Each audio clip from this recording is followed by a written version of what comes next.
Well, that's my point. That I wonder how much interest there is in this particular form of local government. I'm a fan of it, a fan of the idea of it anyway. But quite a lot when I've seen some of the regional broadcasting over the last few weeks, the calibre of a lot of the candidates, I'm not going to name names, but leaves quite a bit to be desired, I thought. In Birmingham, I was watching a report the other night, and I heard that the new Birmingham, or the West Midlands mayor, will have a budget of, what do you think? What do you think the budget of the West Midlands mayor is going to be? It'll be a whopper. But I couldn't give you a figure on £36 million. Oh, it's not that big at all. No, so, I mean, I don't know what he can do with £36 million. And it will be a he, by the way. Will it be a man linked to John Lewis? It will either be Andy Street or Sean Simon. It's interesting because that, and for people who aren't necessarily or aren't voting in a Metro mayoral election, the Conservatives, Michael Gove's here, you might have something to say on this, the Conservatives will have been targeting that particular Metro mayor seat. I haven't introduced them. I know you haven't. I couldn't help it. It just made sense. Michael Gove, Emily Thornbury, Nigel Farage. I did it. Well, I did it without the screen. I don't have to now. But am I right in saying that the Conservatives have been very energetic about targeting that particular seat, surrounded by Labour MPs, traditionally a very Labour area, but a real chance for Andy Street there in that particular election? Yes, the West Midlands mayoral race is going to be one of the most fascinating tonight. And you're absolutely right, there are a preponderance of Labour MPs at the moment in that area. But in Andy Street, we've got a formidably qualified candidate. He was chief executive of John Lewis, one of the most successful businessmen of his time, of his generation. And he's decided to go into politics because it's a part of the world he knows, loves and grew up in, and he wants to bring some of that same business expertise that's made John Lewis the most successful retailer in the UK to make the West Midlands the most successful Metro mayor. Now, we do like a bit of balance on this programme from time to time, so Emily Thornbury is... never a good idea. From time to time? All the time. Emily, you served in Parliament with Sean Simon, am I right? I did. How do you think he has done in this election in terms of fighting Andy Street? Because obviously he was the favourite. OK, so first of all, I think it's really interesting, this idea that this West Midlands mayor will only have £36 million a year to spend, when the Conservatives have been bragging about the fact that they've spent £1 million on this election. But what they don't have, and we have an army of volunteers, and we've been taking our messages out to the doorsteps. Sean is a local boy and I think has run a really good campaign, but we've not taken anything for granted, and have been fighting for every vote on the basis that the Tories are the party for the few and we are the party for the many. But you got the slogan in right from the start. We didn't have a strong and stable from Michael Gove, but I'm sure it's coming imminently. Now, there are many ways you can get in touch with us over the course of the next 6 hours. Yes, I did say 6 hours. You know you can call 0345 6060973. You can text 84850, tweet at LBC, tweet at Ian Dale, at Sheila Fogarty, and we'll try and read out the best tweets and texts that come in. We're also on Facebook Live. If our voices aren't enough for you and you actually want to see our faces, you can go to the LBC Facebook page and watch us live right throughout the night. Jonathan Isaby from Brexit Central, he says, right now the best place to get local election news and speculation, emphasis on the speculation there, on the airwaves would appear to be LBC with Ian Dale and Sheila Fogarty. Moody Bear says, next big question of the night for results, do I do LBC with Ian and Sheila, or do I do Question Time and This Week, or some kind of weird channel swapping blend? Sheila, what would your answer be to Moody Bear? Duh.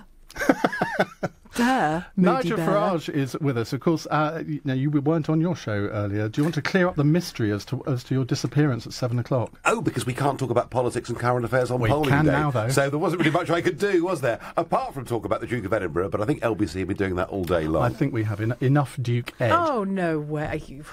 Leave it. But I'm fascinated by this debate about Metro mayors and the enthusiasm being shown by the two contenders. Who wants Metro mayors? Do the public actually want this? I mean, wasn't there a referendum in Manchester where they said, no, we don't want it, and they're going to get one anyway? It was of North East, wasn't it?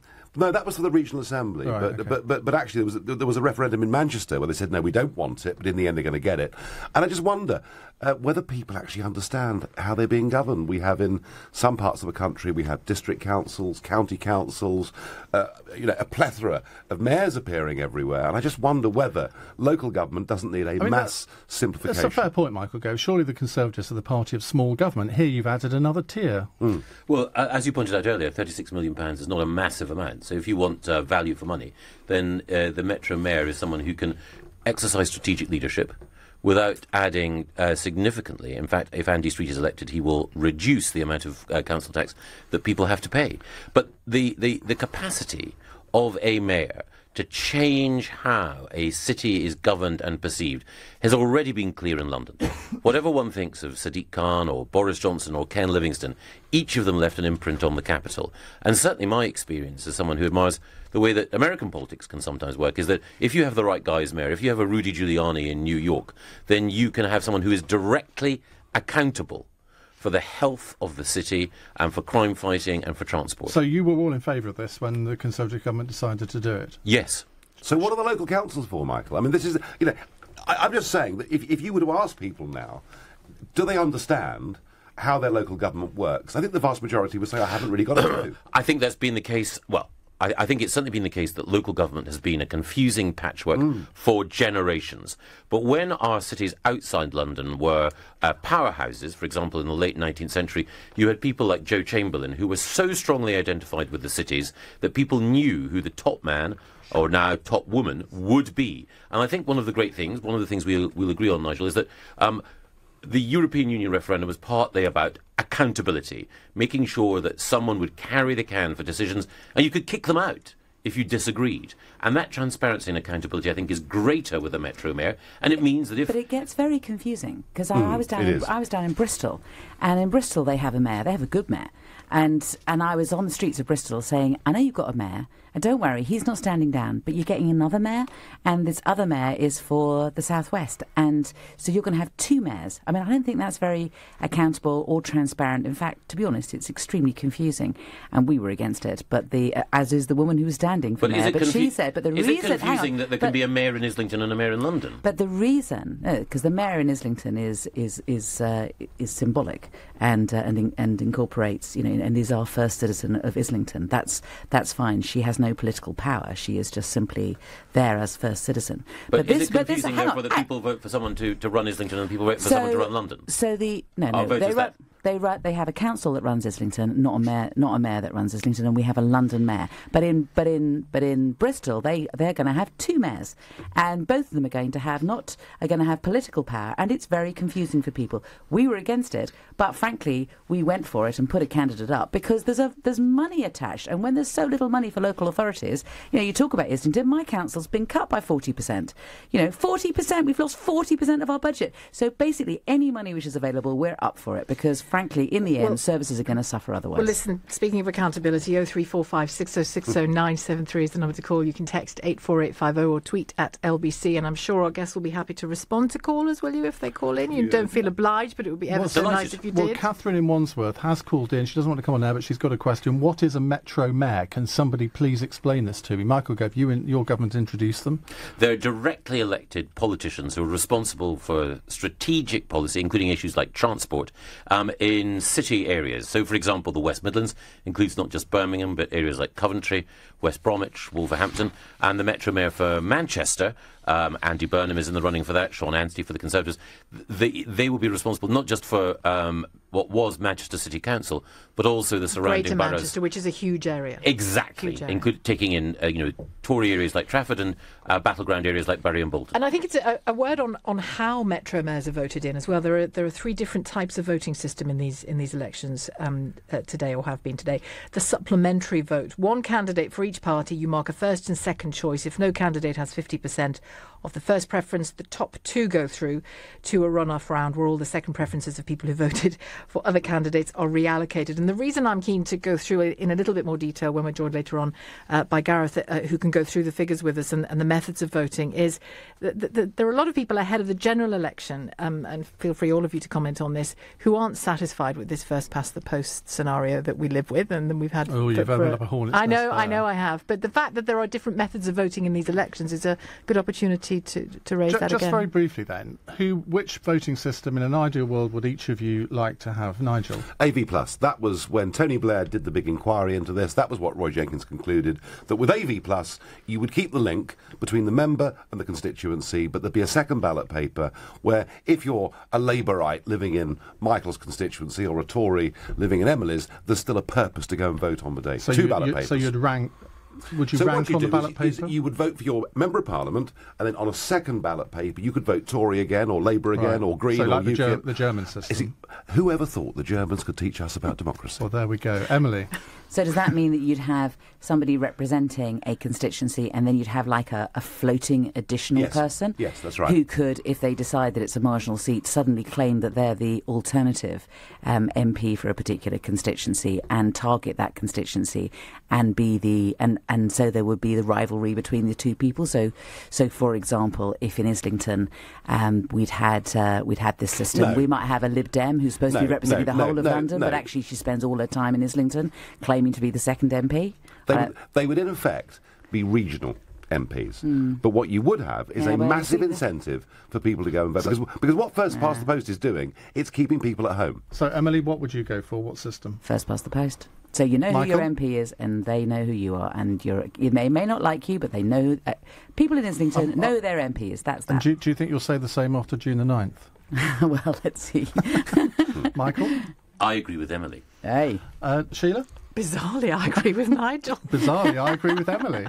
How about that? That's a good way to start off the night, isn't it? I wonder what you think. If you want to ring in with your views on which electoral system we should have local elections for to under as well as national, you know I the number told to you call. this had legs. You did, absolutely. So how did you vote? This is the questions I want you to answer in the next hour or two. How did you vote? Did you vote with the general election in mind, or did you vote purely on local issues? 0345 6060 973. We'll have more from Emily, more from Michael, more from Nigel in just a moment. And we would expect a few ward results to start trickling in after about 10:30. We won't get full council's results until 1 or 2 in the morning, and actually going right through the morning. But we would expect to see some trends within the next couple of hours. This is LBC. It's 60 minutes past 10.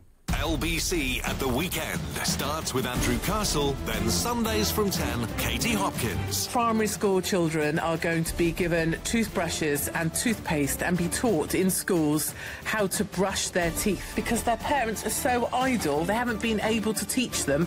I mean, how lazy, how idle are these parents? I've seen them in action, same fat arm hanging out over the side of the car window. Then they go home, drink coffee, sit around till they come back in their pyjamas to pick their kids up. Katie Hopkins, leading Britain's conversation every Sunday morning from 10 on LBC. With 0% credit card fees on all your flights and holidays, it's time to forget time. It's time to holiday with Monarch. Book now at monarch.co.uk. Terms and conditions apply. What's the anxiety this time, Joe? Oh, I think I'm losing it. In the mind? No, losing the sales. I need to record, join and listen to calls. What, to boost the profits? Yes, and take business calls on any device. Ah, I've got the answer. You need to take the Vonage. Yes. Vonage, the perfect phone system for small business. Packed with clever features to make your business better. Keep calm and talk clever with plans from £12 a month. Visit vonage.co.uk. Excludes VAT at 20%. Terms apply. The best place for sleepyheads is in a Bridge bedding bed. At Bridge Bedding, we have hundreds of beds and mattresses in stock from the biggest brands in the UK. We'll beat any price on a like-for-like basis and we'll deliver for free. So before you buy your next new bed, visit a Bridge Bedding Centre, Rectory Grove, Leigh-on-Sea, Upminster Road, Hornchurch, or online at bridgebedding.com. The best place for sleepyheads is in a Bridge bedding bed. You saw an opportunity and made it a reality. Now let's make it pay. Whether a coffee shop you built from the ground up or the website you started in your front room. Whatever your business is, let us help you take the next step. WorldPay is the UK's leading payments provider, trusted by over 300,000 small businesses. So if you're looking to go online or simply switch to a more reliable card payments provider, WorldPay is the company you can rely on. Visit worldpay.com/makeitpay. When was the last time you saw the cost of filling your car come down? Well, it just has at your local Vauxhall retailer. On top of our other great offers, Vauxhall are giving away £500 of free fuel with a new car or van at their sales event between the 28th of April and the 7th of May. Just go to your local Vauxhall retailer or search Vauxhall sales event. Simple. On selected models across the range registered by the 31st of May at participating retailers from the 28th of April to the 7th of May. £500 on a prepaid debit card. Full T's and C's apply. See vauxhall.co.uk/sales event. Travel Pack have the right flight at the right price. In fact, we'll price match most worldwide flights if you find one cheaper elsewhere at the time of booking. So, if you need to book a flight, remember the Travel Pack price match. Call Travel Pack on 0208 903 9999. You won't find a better price for your flight. Travel Pack 0208 903 9999. ATOL protected. Excludes low-cost operators. Competitors must be ATOL licensed. Conditions apply. LBC's Election Night Live. Call 0345 6060 973. Yes, do. How did you vote? When did you vote? Where did you vote? Did you vote at all? 0345 6060 973, the number to call. You can text 84850 or tweet at LBC. Driving back from my stand-up gig and loving the LBC show. I only read that just because it was right in front of me. I promise we won't do this all evening. Great guests. Well, say who it is. I'm about it's Aisha. Hazarika. Oh, it's Aisha. Sorry, yes. I hadn't even. I was getting to that. Great guests, she says, and analysis from the off. Let's reintroduce our guests, Ian. Go. Let's do it. Michael Gove is here from the Conservatives, Emily Thornberry from Labour, and Nigel Farage from UKIP. We will be joined, in case you think we're excluding the Lib Dems, we're not. Simon Hughes will be here from 11, and also Lord Dick Newby, he's their leader in the House of Lords. He'll be with us after 1, and Gavin Barwell, the local government minister, he will be here from about... Is it 12 or 1? I can't remember. Anyway, he'll be here later too. Now, we are going to continue. In fact, let's take a call. We've got lots of calls coming in. We're asking, how did you vote? Did you vote with a general election in mind or purely on local issues? I suspect it partly depends on where you live. Mark is in Chelmsford. Hello, Mark. Hello. You want to talk about the voting system? Yeah, I disagree with the voting system, actually. I don't think it's a democratic vote at all, personally. The first across the post is the one thing that I think is not democratic at all. I mean, I understand how you calculate so many MPs and then they become leaders of the country, but in my way, I think of it, you know, if you add up all the votes for a particular party from the whole country, which is what we're all voting for, then if they are the ones that have got the most votes for the whole country, then they should be the ones that are in power to lead the country. But we have a parliamentary system, not a presidential system. Yeah, exactly. But I've never got my head around it, and I still don't think it's a democratic vote. Emily, tell him why he's wrong. It's because each area ought to have a distinctive voice, and there ought to be a relationship between the voters and their MP. So, you know, I can get... A lot of my constituents might be interested in one particular issue, and what I try to do as a politician is continue to learn from my constituents, and in order to try to have a distinctive voice, and somebody who may be representing, you know, the West Midlands may have a different voice, and the North of England may have a different voice, and the idea is that you have some sort of direct relationship, and if I do something that my constituents don't like, then they'll get rid of me, and my job comes up every few years, and it's for them to decide whether I come back or not. And that's quite difficult, Mark, isn't it? On a single transferable vote system like there is in the Scottish, well, actually that's not particularly that system, but in many countries where they have a pure PR system, it's very difficult to have the constituency link, or you have massive constituencies. There's another argument. Sorry, can I just say one other thing, Mark? Which is the other thing is that if you have a system where if you tot up the whole number of votes that a particular political party gets, then what will happen is that your place as a member of Parliament depends on how well you get on with your political party. And one of the things which is kind of good about our parliamentary system is that we do get mavericks, we do get people who the party doesn't necessarily agree with on everything, but what you have to do is you have to have a balancing act between your own conscience, the political party, and what their constituents say, and it means that you don't get. I mean, when you go to other countries, you can see that the politicians all tend to be a bit the same, and you certainly can't say that about British politics. Mark, very quickly. Well, we always get disagreements with everything that we do in this country. Doesn't matter who's elected at the end of the day. But my personal point of view is that if we was to all vote for a particular party, whether it be locally or general, if we all vote for a particular party, what we're doing is we're listening to the people that are telling us what they want to do for our country, and we are voting for those people for our country, whether they're first across the post in a local area, is irrelevant. All right, Mark, thank you very much indeed. Peter in Bexley says, would Emily tell the people of Scotland that first past the post is fair? Reference to the SNP there. But answer that as well. But Emily, you aren't with us for too much longer.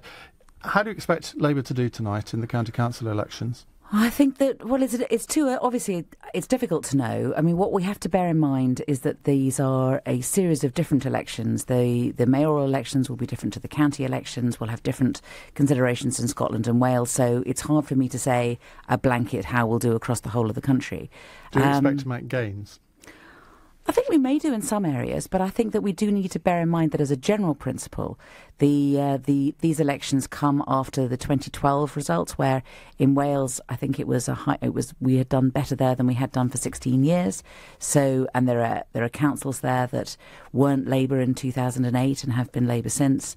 So we'll see how we do. So the watermark is very high. But in the middle of a Conservative government, in mid-term, it is generally accepted, and if you look throughout history, this has happened, the opposition party ought to be making lots of gains on a night like tonight, but you don't sound as if you're expecting lots of gains. All the pundits seem to be saying that Labour's going to lose seats. Well, it's a bit of a moot point, isn't it, as to whether or not we're in the middle of a Conservative period, because we've just had 2 years, we've had 2 Prime Ministers, we've had a second Prime Minister who claims to be taking the country in a different direction to the previous Prime Minister. So in some ways, over 2 years, we've had 2 different Prime Ministers, and the current Prime Minister is trying to have a general election on the basis of it being a presidential system when she's only been Prime Minister for a relatively short period of time, is untested, and we don't really know what she stands for. And that's a fair point, isn't it, Michael Gove? Because this is becoming, we're straying on to the general election now, but why not? Apparently Conservative candidates are using the words Theresa May rather than Conservative. This is becoming a presidential election, isn't it? No, it's emphatically not a presidential election. No, come on. But it's inescapably a choice of Prime Minister. I can sense a strong and stable coming on. Yes. No. Ultimately, there can only be 2 outcomes at the end of this general election. You can either have Theresa May as Prime Minister, or you can have Jeremy Corbyn at the head of a ragtag and bobtail assemblage. Chaos. Thank you. I hadn't heard that phrase myself before. But that sums it up perfectly. A coalition of chaos. I will use that in future. You have an extremely wide vocabulary. Shame on you. It will be a chaotic galère of Scottish nationalists, Liberal Democrats, Corbynites and Blairites all together. That's the only way in which Jeremy Corbyn could be in number 10. But he could be in number 10 if people don't vote Conservative. Okay, 2 things. Firstly, it is a matter of fact that the posters, the leaflets, and everything else do not mention Conservative. They just simply say Theresa May, mention Jeremy and Corbyn, it's in do blue.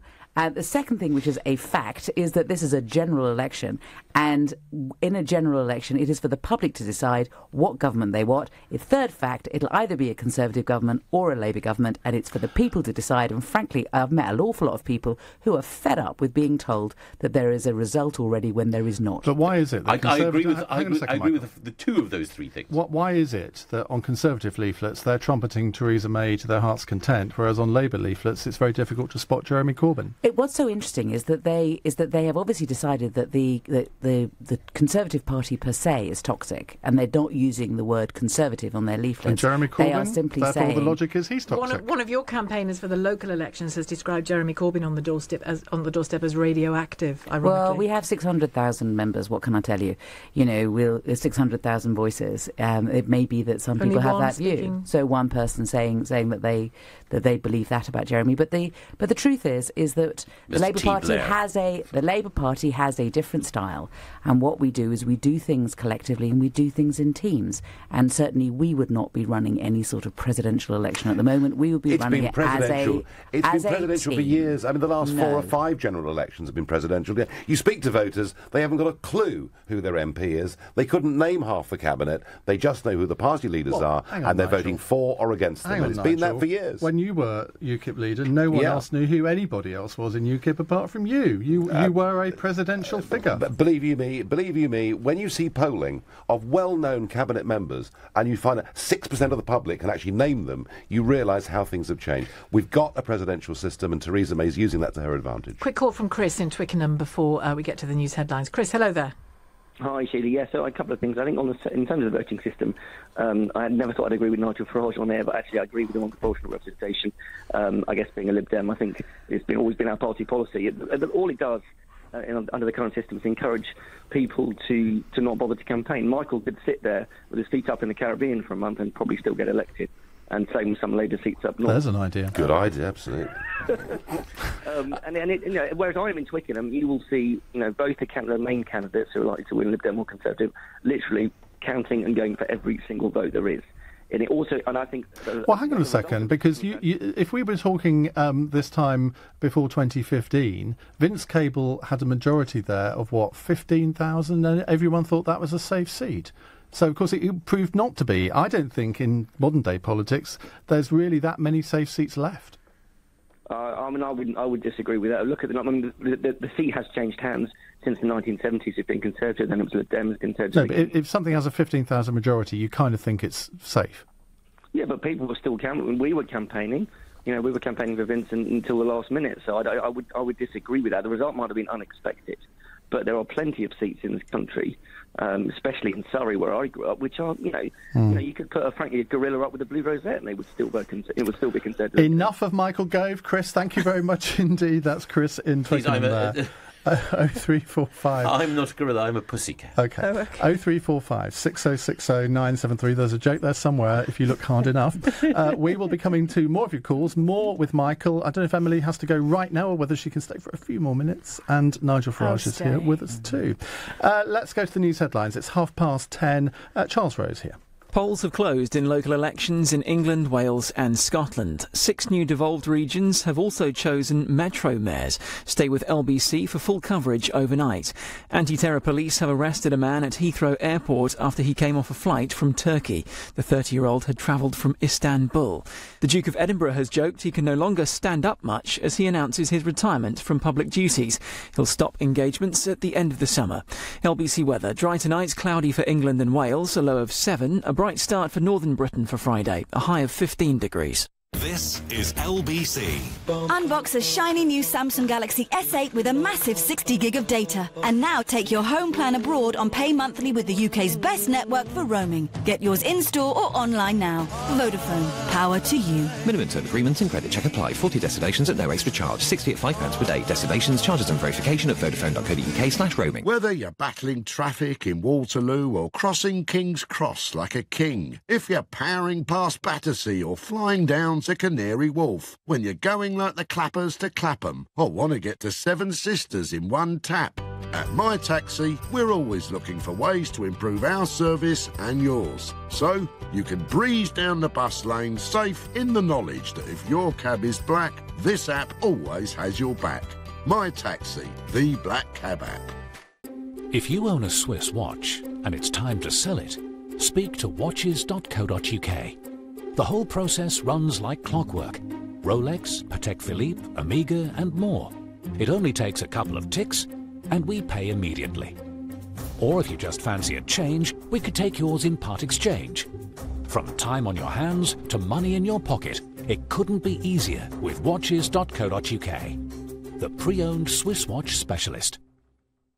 You know the drill. Put your savings in the bank, earn interest, feel utterly underwhelmed. It's time to talk to Cufflink, the award-winning peer-to-peer company. They're not a bank, but are regulated by the Financial Conduct Authority. You lend your money with theirs onto property loans, and you can get up to 7.2% gross interest on the whole lot. Make the most of your savings with Cufflink. Visit lendingtogether.co.uk. Past returns are not necessarily a guide to future returns. Your capital is at risk. You can earn more with a degree. And you can get a degree in just 2 years with a course at GSM London. Degrees are awarded by Plymouth University. And if you don't have a formal qualification, you can start on our foundation year. Places are available for June at our Greenford and Greenwich campuses. Enroll now. Text GSM to 66777. Or visit gsmlondon.ac.uk. GSM London. Have bold dreams. LBC's Election Night Live with Ian Dale and Sheila Fogarty.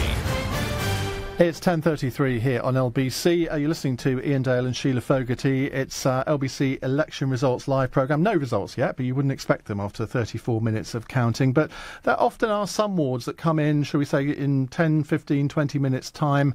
So we'll try and look at those and see whether we can discern any trends at all. Now, if you'd like to watch us, you can do so on Facebook Live. Why is that funny, Sheila Fogarty? Well, because I'm still a radio presenter who can't quite get used to the fact that actually it's telly. This is a TV studio, it's really, telly isn't these it? days. 14 cameras and once again, in here. Nigel Farage is the smartest man in the room, and we're all in our scruffs. Well, speaking for Speak for myself. yourself, honestly.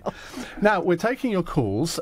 We want to know how you voted in the local elections, assuming that you did. I've been tweeting all day, urging people to go out and vote. Don't care how you voted, but why on earth wouldn't you want to vote in any kind of election? It's your democratic right to do so. If you're brave enough, give me a call and tell me why you didn't bother to go and vote, but be prepared for a fairly testy reply. Do you think, a question to all of you, really, that a couple of things, that the turnout will be low because the general election is hovering over the horizon, and that people will have voted? It would be interesting to find out once people start calling in on this, whether people have voted, as you asked earlier on, Ian, with that election in mind, or with today's elections in mind. Well, maybe that lady in Bristol got it right. You know, Kay Burley interviewed her. How do you feel about the general election? Oh, not another election. I mean, in many parts of the country, people were asked to vote in 2013, 2014, 2015, 2016, and now in large parts of England, Scotland and Wales, twice within a month. So maybe Brenda was her name. Yeah. So maybe people have actually just had enough of being asked to go out to vote. Well, it's hardly a great difficulty, is it, to get up off your bottom and go down to the polling station and register a vote? Surely that's what we're all there to do as citizens. With us also Michael Gove and Emily Thornbury. Emily, what have you found when you've been out on the doorstep in these local elections? Is there just general apathy? There is a bit. I think there is a bit. And then when you get people engaged, they actually do want to talk about local issues and whether or not this election will have anything to do with their local issues. And the question is kind of getting those two things connected, particularly when there's all this publicity about a general election. So they know the general election isn't today, and all the publicity is about that. So that's the main event. And I think there is a problem about connecting people with today is a local election, and actually it's important because it is about services that are provided for you. In a way, I mean, I know I'm harking back a bit to the Metro Mayor question and the methods of voting question as well, but aren't they two attempts at least?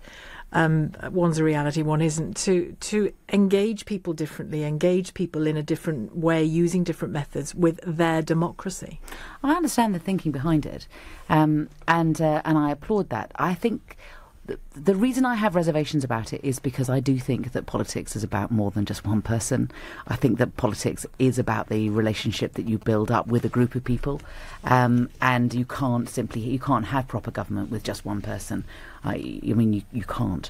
It has to be a group thing, and I think people need to be kind of aware of that. And even Donald Trump has found that out this evening, and even with Donald the Trump. Republicans And I think the other problem is that if it ends up being focusing on who has the most shiny shoes or the best coloured tie or the best hair, then it isn't about what really changes people's lives.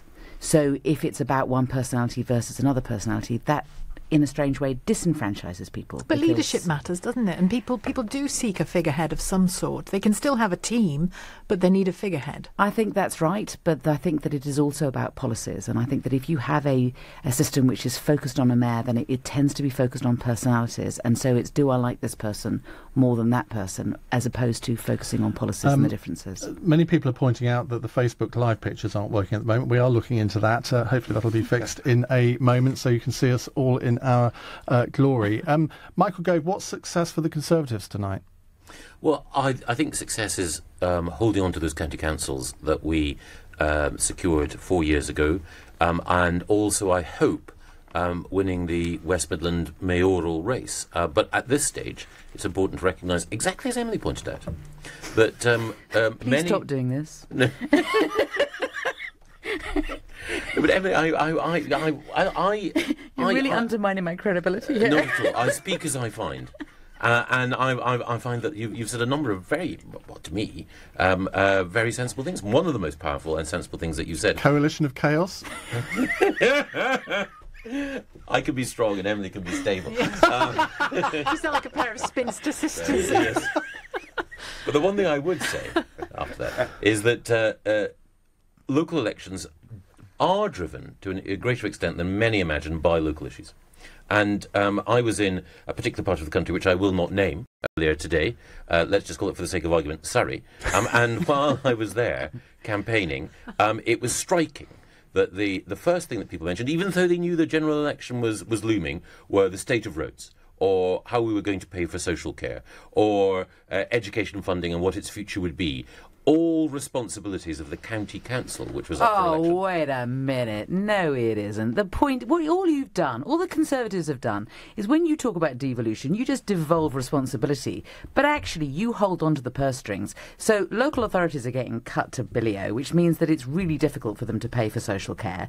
And as for school funding, the fact is that national government gives the money to local authorities to pay for school funding and directly to schools for school funding.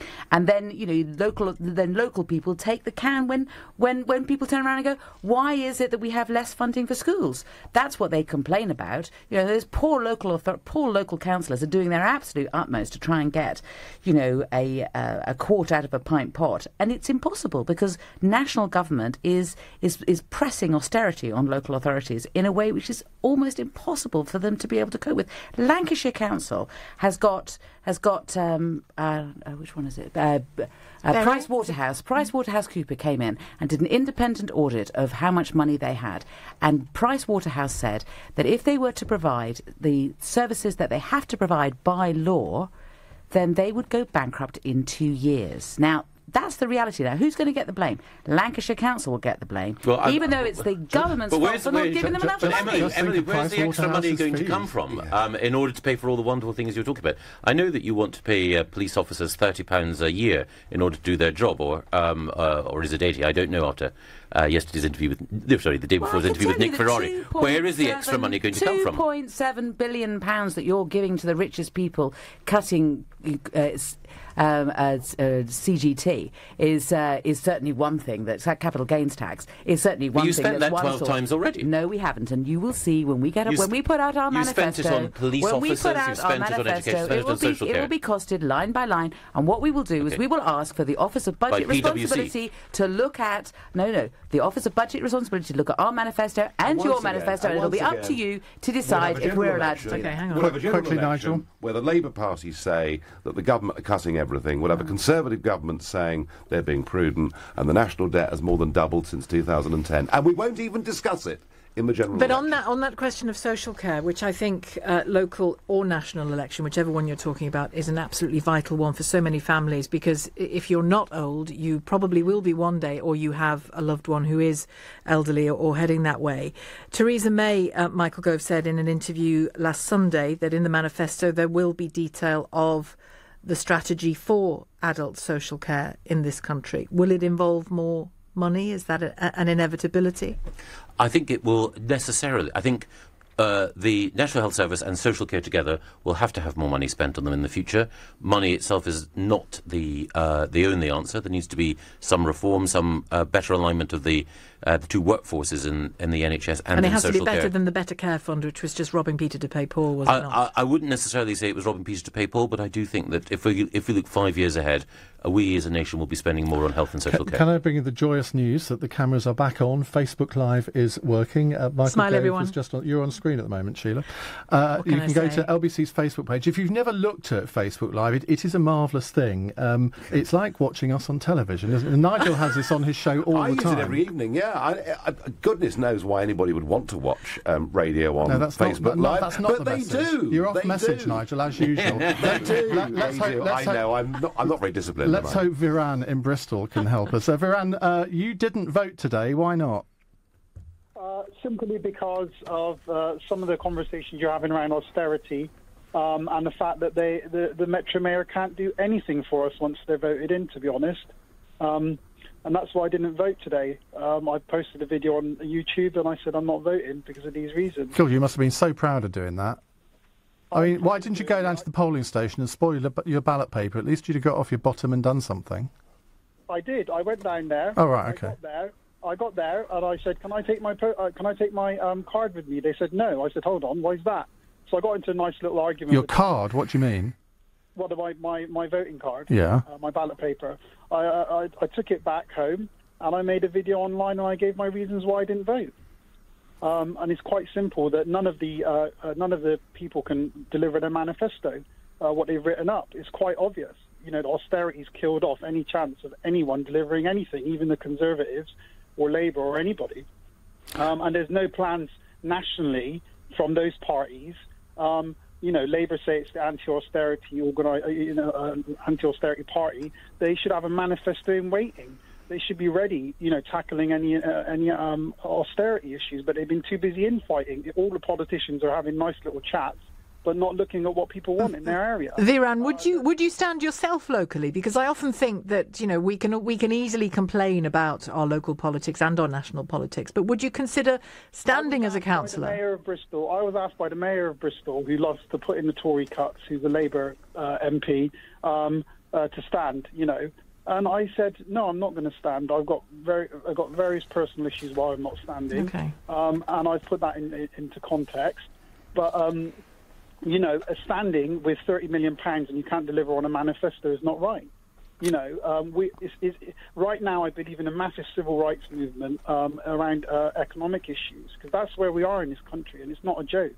OK, Viran, thank you very much indeed for that. On a similar line, Mitch in North London says, I'm a Conservative voter who for 30 years has lived in a constituency where only Labour or the Lib Dems can win, neither of whom I would trust to run a Welkstall. So please explain why I should bother voting. Well, if everyone had that attitude, Mitch, no seats would ever change hands. Just because you live in what is apparently a safe seat at the moment does not mean that it will be a safe seat for time immemorial. Although it does, of course, if everyone acts like you, is what I would say. But 2/3 of seats are safe. 2/3 of seats don't change at general elections. Yeah, you get the odd freak result, but there are millions of people feeling like that. And actually, I genuinely believe there is now an appetite in this country for electoral reform. I really do.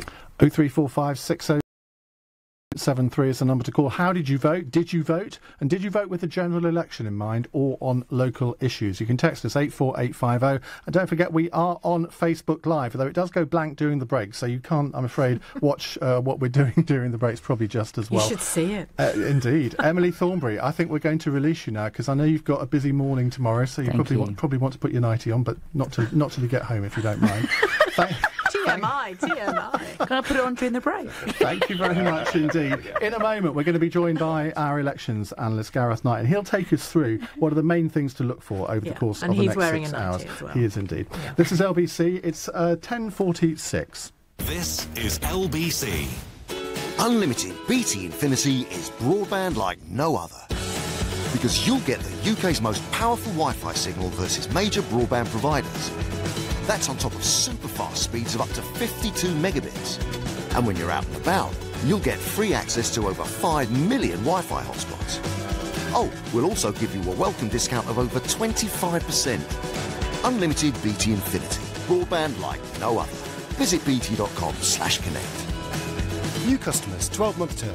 Subject to availability, minimum line speed. Terms apply. Over 25% discount versus existing customer standard price. To verify, see bt.com/smarthub.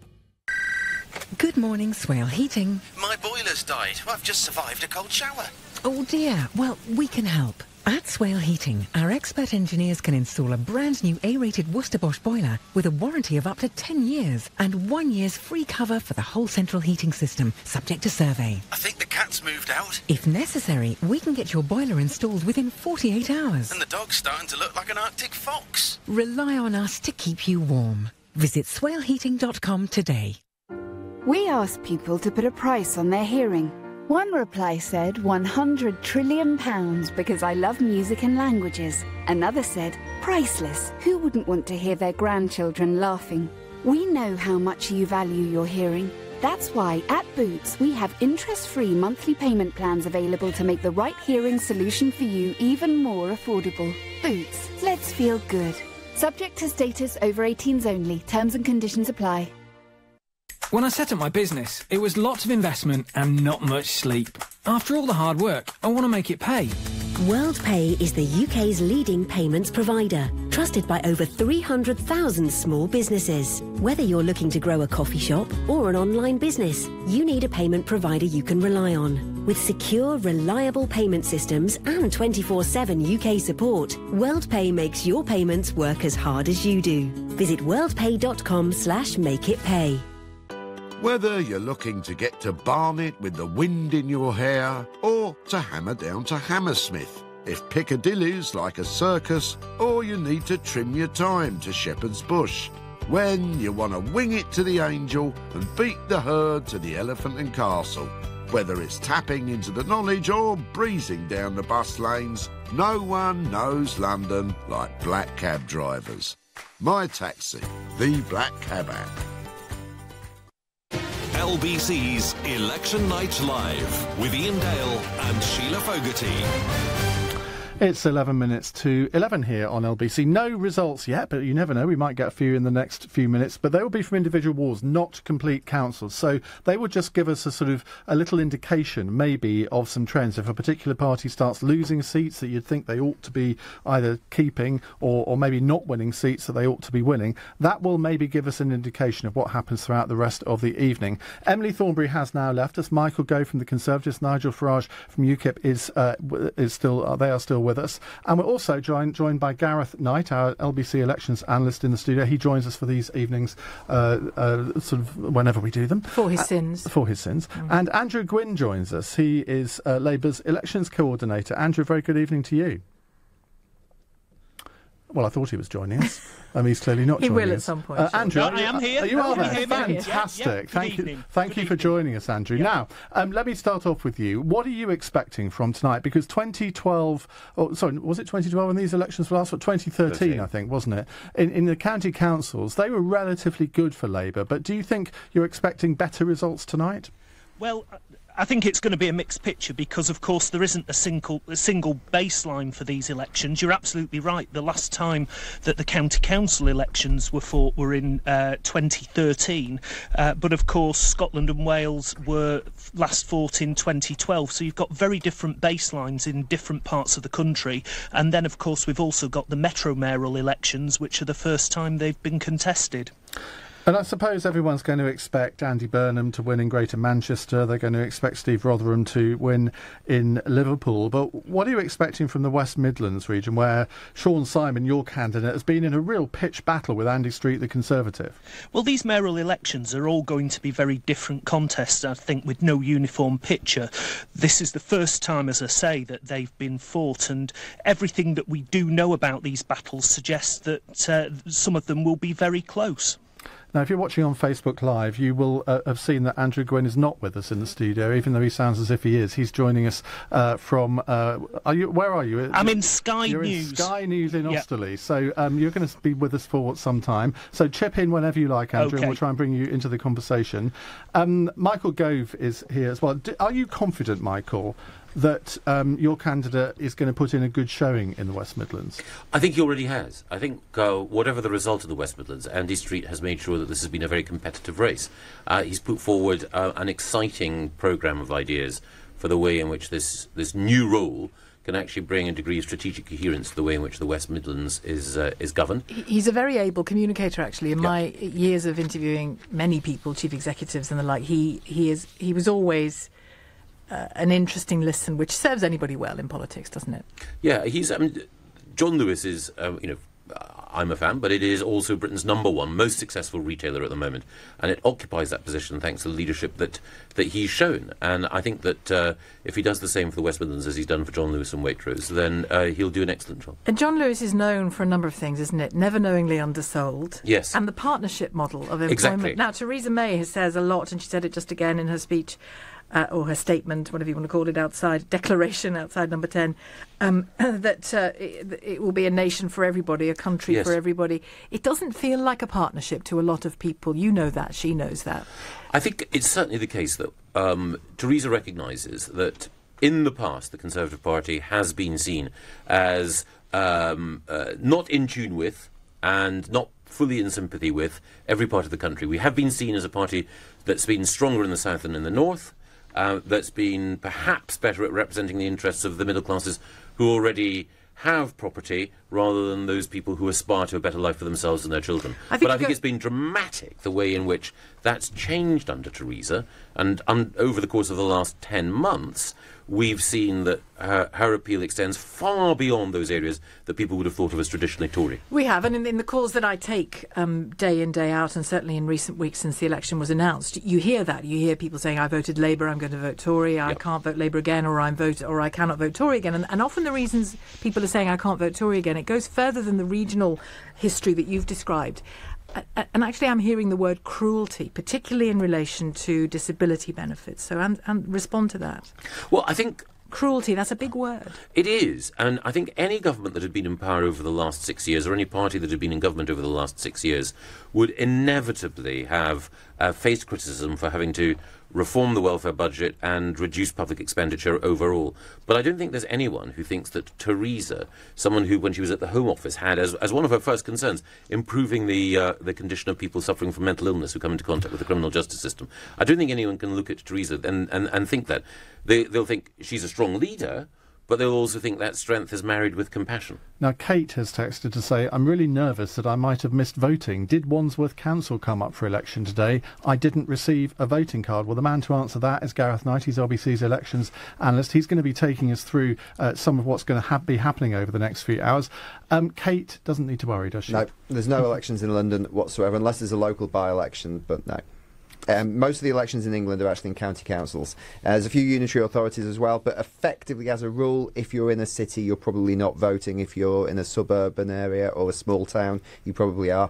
If you're in Scotland or Wales, you're definitely voting. And in terms of the county council elections, Andrew Gwynn there was mentioning that sort of county councils can be sort of a bit of a mixed bag for Labour because they are generally rural areas, more associated with Conservative voting areas. So can Labour really do very well tonight, in your opinion? What should we expect from Labour? What should we expect from the Conservatives over the next few hours? OK, we're going to try and cut through a lot of the spin over the next few hours, but Emily Thornberry a moment ago was saying, these are not really midterm elections. They are by definition midterm elections. And if we look at 2013 or 2012, Ed Miliband made huge gains. I mean, in 2013 in county councils, he made 291 gains.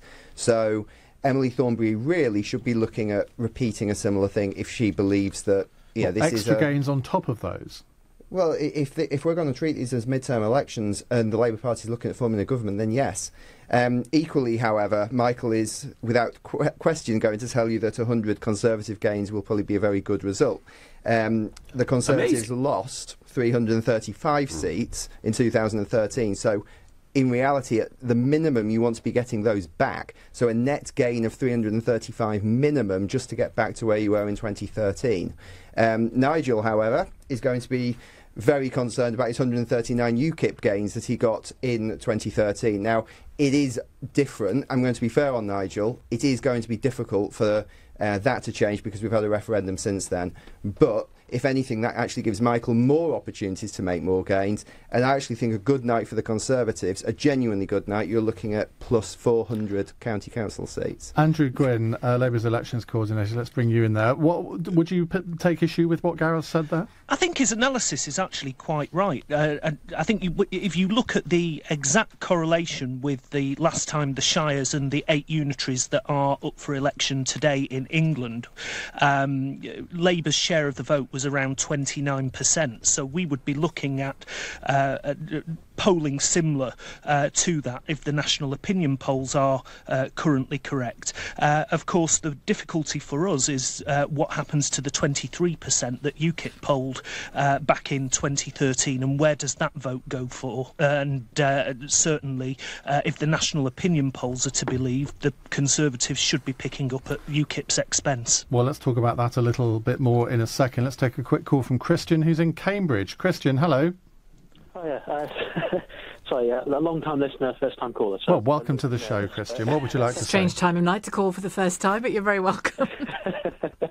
I just wanted to go to Mitch's point just before your last break, just about how disenfranchised people are by first past or post, especially, talking about general elections.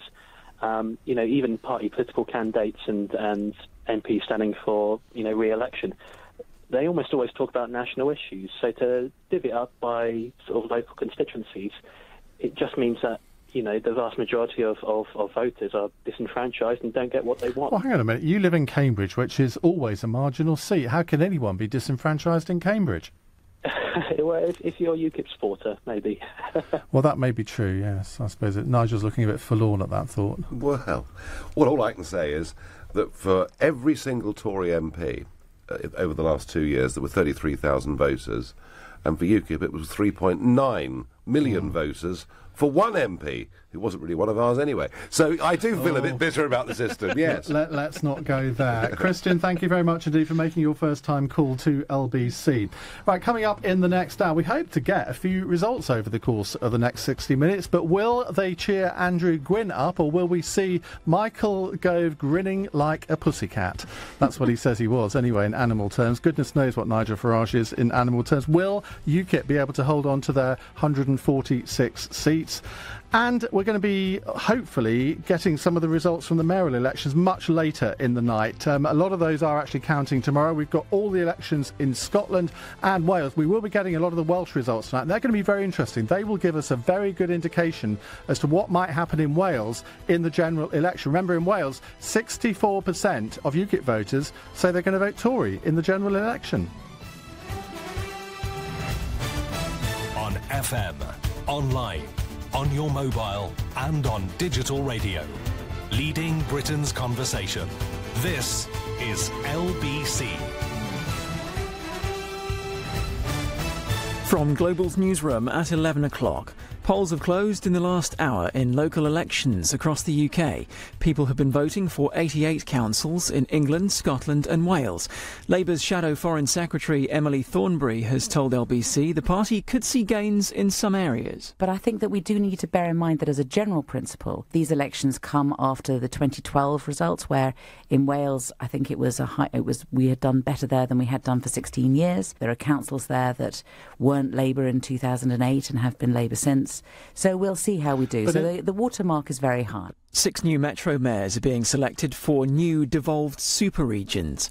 Former Conservative Education Secretary Michael Gove has spoken up for that. The European Union referendum was partly about accountability, making sure that someone would carry the can for decisions and you could kick them out if you disagreed. And that transparency and accountability, I think, is greater with a metro mayor.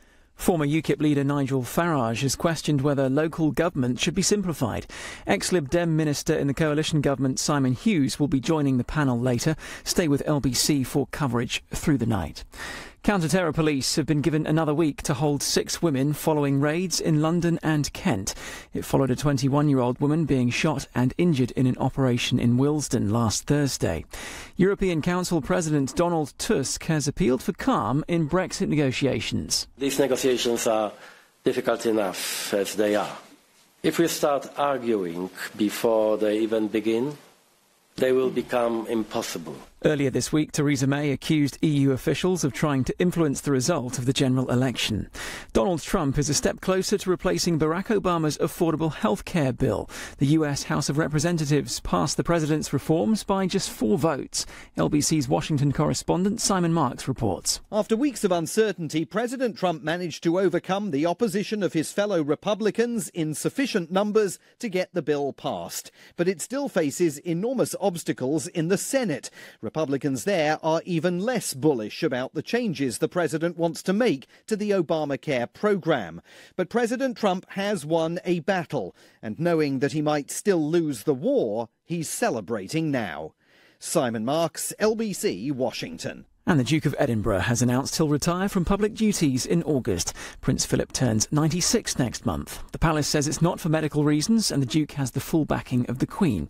These tourists in London have told LBC they appreciate his service. 95, my God, yeah. He's done well, I would say. I suppose he deserves a break, I suppose. I guess it's time for somebody younger. You know what, he is a man of the people, isn't he? He's a good, yeah.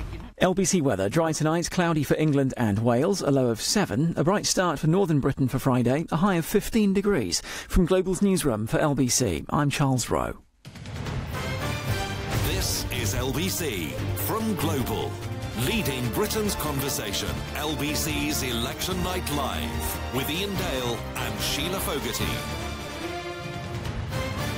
Well, it's the night time, isn't it? It's nearly the middle of the night. We're on till 4 in the morning, Ian Dale and myself, bringing you as many election results as come in overnight from Wales. I think are going to be the first to come in. We'll hear from Scotland. The Tory heartlands will be of particular interest to Michael Gove from the Conservatives, who's with us. Andrew Gwynn from Labour is with us as well. Nigel Farage, UKIP MEP, will join us again shortly. And with us as well is Gareth Knight, election analyst. Do you want to just trot us through the points in the evening that we can expect some of the significant results to come in? Yeah, so first results expected around about 2 o'clock. We've got to remember these are local elections, and because they're county council elections, generally being counted in one place, in some cases it's going to take over an hour for ballot boxes to arrive at the counting halls. And in fact, in Northumberland, one ballot box can't get from Holy Island down to Morpeth until gone 1:30 when the causeway opens. So it's stuck there. So that's a rather elegant reason, isn't it, for a late count? Yeah, I mean, you often get these romantic stories of boats with ballot boxes being transported across the Scottish Islands. The reality is that there's a car literally going to be sitting there at the causeway hoping it gets over. So the earliest we expect any results of entire councils is around about 2 o'clock. We're expecting the Isle of Wight and Swansea, shortly followed by Wrexham. There's nothing particularly interesting about those. In Swansea, there's a bit of interest to see if there's a Lib Dem revival, but there's no sort of marginal seats in those immediate areas. Well, hang on a second. Wrexham, in parliamentary terms, it ought not to be a marginal seat, but in this election, if you look at the ITV Wales opinion poll, Wrexham is firmly in play as a marginal seat. Yeah, I mean, we don't want to read too much into the local elections into the general, because the fact is that... That's what we were here for. Oh, yeah, it is. It is, but we're going to read all kinds into it. If we translate them too much, you should see Labour performing better in the locals than we would necessarily expect in the generals, and this is the trend that we should be seeing. And can I just reassure some callers and texters and tweeters about the Lib Dems? We are not ignoring the Lib Dems. Simon Hughes will join us for the Liberal Democrats shortly. We'll have a Lib Dem peer with us as well. But the Lib Dems in Cardiff will want to take back control there, won't they, with support of Remain voters. Yeah, this is a big test of the Lib Dems' strategy to appeal to the 48%, and it's going to be interesting to see what happens. I mean, Cardiff has always been a little bit of an unpredictable beast when it comes to elections, and Cardiff has what is now considered to be a fairly safe Conservative seat in Cardiff North, which only 2 years ago was considered to be an extremely vulnerable Conservative seat. And the Liberal Democrats have always been strong in that area, and it will be interesting to see what happens there. The fact is that Wales is not a particularly Remainy area. It's not like southwest London. Wales actually, by and large, goes with the trend, the national trend. Everyone seems to put Wales in the same category as Scotland when it comes to election results. In reality, that's just not the case. As much as Welsh people, and I'm quarter Welsh myself, would not appreciate being grouped with England, they're more like England than Scotland. Well, speaking of Scotland, we are joined by former First Minister of Scotland, Alex Salmond. Alec, good evening. How you doing, Ian? I'm doing fine, thank you. Now, Scotland is, I think, counting tomorrow. That's right. I'm going to bed. Well, we thought we'd better get you early. What are you expecting tomorrow? I mean, obviously, you're going to tell me that the SNP are doing well, but what parts of Scotland should we be looking out for? Well, I think two big prizes for the SNP potentially tomorrow. One is Glasgow for historic reasons. Generations of Labour control. Even in 2012, when we outpolled Labour across Scotland, we couldn't get near them in Glasgow. Now, the parliamentary results from last year and the year before would tell you that we've got a big chance. So looking for control in Glasgow, that would be a huge thing. And secondly, up here in the North East is Aberdeen. We've got high hopes of capturing control of the Northern Lights and Aberdeen. And these two prizes, different ends of the country, it would be big news for the SNP tomorrow. Andrew Gwynn, what do you say to Alex Salmond? Because, of course, Labour has traditionally been all-powerful in Glasgow. Are you expecting to hold on to that council? Well, of course, some of the viewers earlier were saying that one of the things that they decried was the fact that there weren't proportional representation in local elections. Of course, in Scotland, they have single transferable vote, so it's going to be very difficult for Labour to match anything like its performance in 2012 when we polled 31.4% of the vote and therefore got around about that share of the seats, and that just isn't going to happen tonight. But the polls are showing you at 14 to 18% in Scotland now, so you're accepting that you're going to lose Glasgow? There are going to be a very difficult set of results in Scotland because of the nature of the voting system there. But does that mean you accept that you'll lose Glasgow? Well, we'll have to wait and see how the votes tally, but I imagine it will be a very difficult set of results in Scotland. That's kind of a yes, isn't it? Kind of. Well, I'm not at the count, so, but all I can say is that if the people of Scotland have voted in line with the national opinion polls, it's going to be a difficult night for Labour north of the border. Alex Salmond, put your sort of pundit's hat on and take your SNP hat off, if that's possible. Done already, Ian. OK, fantastic. How are the Tories going to do? Well, I think, let's take it this way. If you take the figures 2, 3, 4, right? The SNP will be really pleased if their first preference votes, because this is a proportional system, reach 40%. The Tories will be really pleased if their first preference votes reach 30%, and Labour will be delighted if their first preference votes reach 20%. So I think you'll be able to judge the election on a 2-3-4 basis.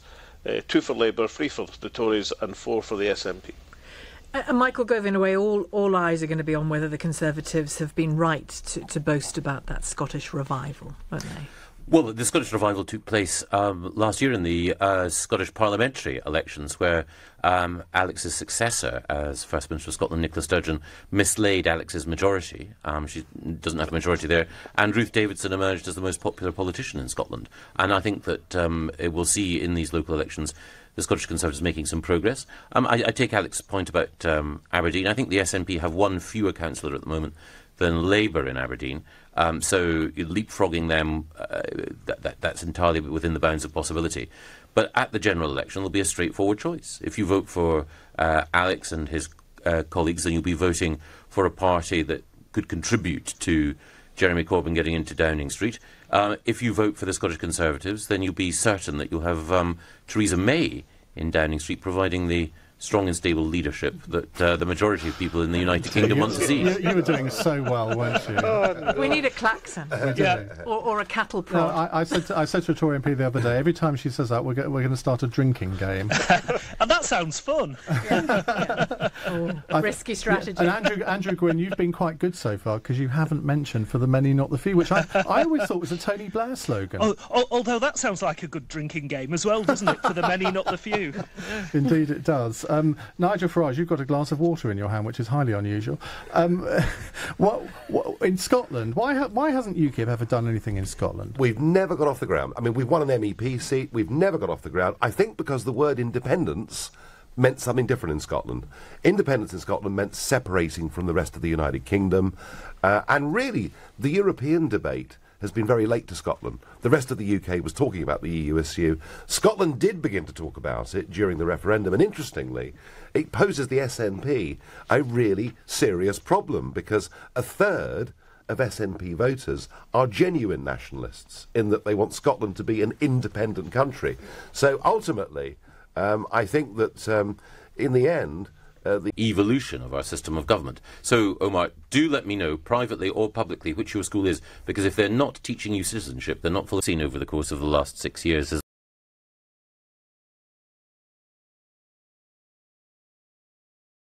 that, sadly, the Scottish education system, which produced you and me, Alex, has fallen behind the English education system.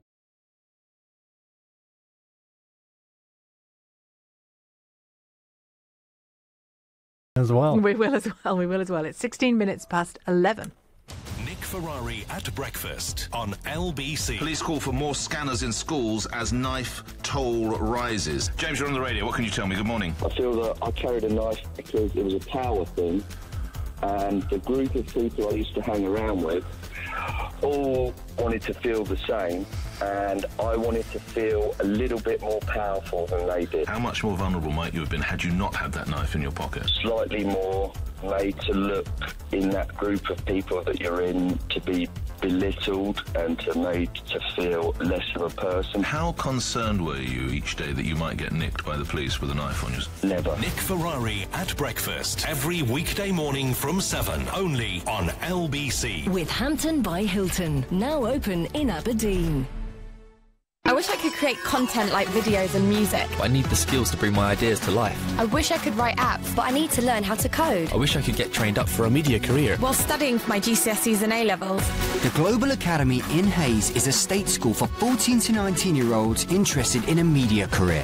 Find out more at globalacademy.com. My dad's workplace is better than your dad's. He's got a spinny chair. Well, my dad's workplace has DAB Plus radio with Bluetooth, adaptive cruise control, park assist, and he can use his apps through his dashboard display. Ugh, you win. The Volkswagen Caddy. Upgrade your workplace. Now with up to £1,250 off when you test drive and buy a new Caddy before the end of June. Our dedicated experts are always on hand to help find the right van for your business. Search Caddy to find out more. Volkswagen Commercial Vehicles. Working with you. Participating van centres only. Offer applies to retail and small business customers purchasing 1 to 5 eligible vehicles ordered by 30th of June and registered by 30th of September 2017. Subject to availability. T's and C's and exclusions apply. The FCA has introduced a deadline to permanently end claims for missold PPI. When this passes, you could miss out.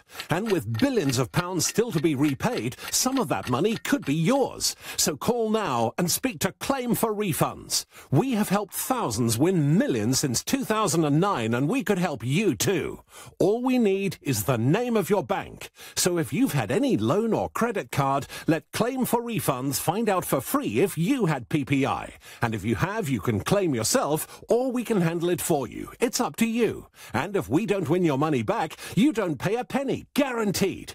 You could be owed thousands and not even know you have PPI. Call 0800 180 8180 or text PPI to 88882. A tummy full of yummy breakfast? Good, you're going to need all the fuel you can get, kiddo. Today is the big one. Belt in, braces on, bow tie tied, looking sharp. Bing! Now for your dancing shoes. Quick polish, triple knot, and bound out the door of the family room. It's party time! Happy 90th birthday, great Aunt Mabel. You don't look a day over 82. Whatever your story, this is a great place to start. Premier Inn. Premier You. Breakfast prices and options may vary. Exclude certain locations. Come and experience Lebanese dining at Marouche Restaurants. Try some of our amazing dishes. Kafta dipped in a delicious hummus. Or a colourful meze, complemented by a robust Lebanese red. With live music and traditional belly dancing, enjoy an atmosphere to match the food's rich and distinctive flavours. Go to marouche.com to find out more. Marouche Restaurants, the finest Lebanese food across London. LBC's Election Night Live. Call 0345 6060 973. Oh, that advert for Indian food has made us all rather hungry in here. You're joined by LBC until 4 o'clock this morning. We're looking at the election results, bringing as many of them as we can to you before 4. Stay with us after that, of course, as well. Andrew Gwynn is with us from the Labour Party. Michael Gove for the Conservatives. Nigel Farage still with us. UKIP MEP Alex Salmond from the SNP. And we are joined, for those of you concerned that we were ignoring the Lib Dems, Simon Hughes from the Liberal Democrats joins us as well. Good evening to you. Good to see you. Good evening. I'm sorry I couldn't be here earlier, but I was at the Den watching Millwall. Oh, really? How did they do? That's a way to endear yourself to the West Ham supporting presenter, isn't it? It was very tough, very lively game, but it was a 0-0 draw. So, are you used to the slogan, "No one likes us and we don't care"? I am used to it. In a football context. I meant in a political context. Well, I've heard it in both. And are you a politician that genuinely likes football or pretends to like football? I come from a big sporting fanatic family. But Simon, why weren't you out pulling out the vote in some Liberal stronghold somewhere or other? As opposed to being at the football. This is a very casual way to look at things. Coming from you, you know perfectly well that sometimes one has to take other loyalties into account. I've been doing political things all the rest of the day. Well, we don't have local elections in London, as you well know. But you just go up north. But we've been helping other colleagues around the country. But I was allowed off for a couple of hours this evening. Listen, the Lib Dems historically do very well in local elections. It's been where their power base is in many senses historically. Obviously, nationally, not so well in the last general elections. You felt that very personally. What do you hope from these elections? Obviously, we hope to make progress. When these elections, and I heard the conversation before I came in, when these elections were last fought 4 years ago in England, 5 years ago in Wales and Scotland, we went back. We lost. We were in government, and we were being kicked for being in government, and it was a cycle. That's the normal cycle that government parties get kicked. Well, your current leader said within weeks, I think, of the coalition, this will end in divorce and it will end badly for us. I mean, he predicted it. Well, as Michael knows, Michael's here. I was one of those who said in the national interest we ought to help to govern the country when Labour lost control and didn't have a majority and was no coalition possible with them. And I thought it was better that there was a government that could run the country with a majority than a Tory minority government, which was the only alternative. And that was the right decision. However, we got punished. And it's the world over, junior coalition partners often get punished for going into coalition with bigger coalition partners. And we took the punishment. But the answer to your question is, since then, in the local elections we've had, we have been doing very well. Now, by-elections in local elections are not the same as an all-out local election, which is what we're having today. But the signs are that we are picking up and we are hoping to make some progress. How much progress, who knows? Andrew Gwynn from Labour, you just heard Simon Hughes there accuse your party of leaving the country in chaos. There isn't a lot of love lost between Labour and the Lib Dems, is there? Absolutely not, and certainly in parts of the country, and, the Liberal Democrats and the Labour Party are fierce opponents. I mean, I have to take issue with Simon when he says that, it was preferable to go into coalition with the Conservatives and they achieved more in coalition than they would have done as if they'd have allowed the Conservatives a minority government, because it was the Liberal Democrat votes that allowed the Conservative-led coalition government to treble tuition fees, introduce the bedroom tax and make those dramatic changes under the Health and Social Care Act. So, can't have it both ways. You are part and parcel of what that government did. Andrew, of course you take responsibility and you don't get your own way in everything. And if Labour had done better in the 2010 election, then it might have been possible that there would have been a coalition with Labour. But you lost. But there wasn't a majority for those things if you'd have been in the opposition benches. Andrew, of course. But in return, we managed, for example, to significantly bring down those on benefit, increase those in work, bring down those unemployed, raise the tax thresholds significantly so that the poorer people paid less tax, put more money into schools, particularly for the most disadvantaged. And you did so well, you were punished for it. Well, as I made the point a minute or two ago, that often parties in coalition, junior parties, whether they're parties of the left, the centre or the right, get punished after a period in government. We inherited a dire economic position. You know that, because that's what was left in 2010. It was far better in 2015. Can I bring you some exciting news? We have 2 ward results in. These are from Wales. Andrew, you'll be very excited because there's a Labour hold in Queensferry ward in Flintshire. But you might not be excited by this one in Wrexham, which in parliamentary terms is quite a marginal seat now, it seems, in Wales. Independent gain from Labour in a ward that I can't pronounce, called Rossesney or something like that. I do apologise to everyone in Wales for that. So we can't read too much into that, but interesting. Swansea Lib Dems, according to the Britain Elects Twitter feed, are talking of a collapse in the Labour vote in Swansea. Plaid are saying that they're going to go from 0 seats to 3 on Swansea Council. So I don't know what we make of that, Simon Hughes. Swansea is one of the 4 largest conurbations in Wales. I think there'll be a very interesting set of results in Cardiff, in Newport and in Swansea, the big 3 cities in the south. I think Labour will be in trouble in all of them and will go backwards in all of them. I honestly But hold on, we only took control of Cardiff, Newport and Swansea in 2012. These were new gains that time round. Yeah, Andrew, I know that. And I'm not certain that there will be continuing control in places like Cardiff after tonight. I know South Wales very well. It is traditionally rock-solid Labour territory. I was brought up there. The majorities were huge parliamentary majorities. Pretty well all the councils there have been Tory periods in the past, but more recently it has been very strongly Labour. I think Labour in difficulty. How well Plaid do, we will see. Obviously, they haven't done as well traditionally as the SNP. Some independents win seats, but fundamentally, in Cardiff, it's been a 3-way battle in recent years between Labour, the Tories and us. We have run Cardiff, as you know. We have run Swansea in recent years. And we're in contention Newport. So let's see. But I don't think it will be a great night for Labour in South Wales. Let me just bring in David, a caller. David's called from Aldershot. Hello to you, David. Hi. What did you want to say? Yes, you were asking how people voted.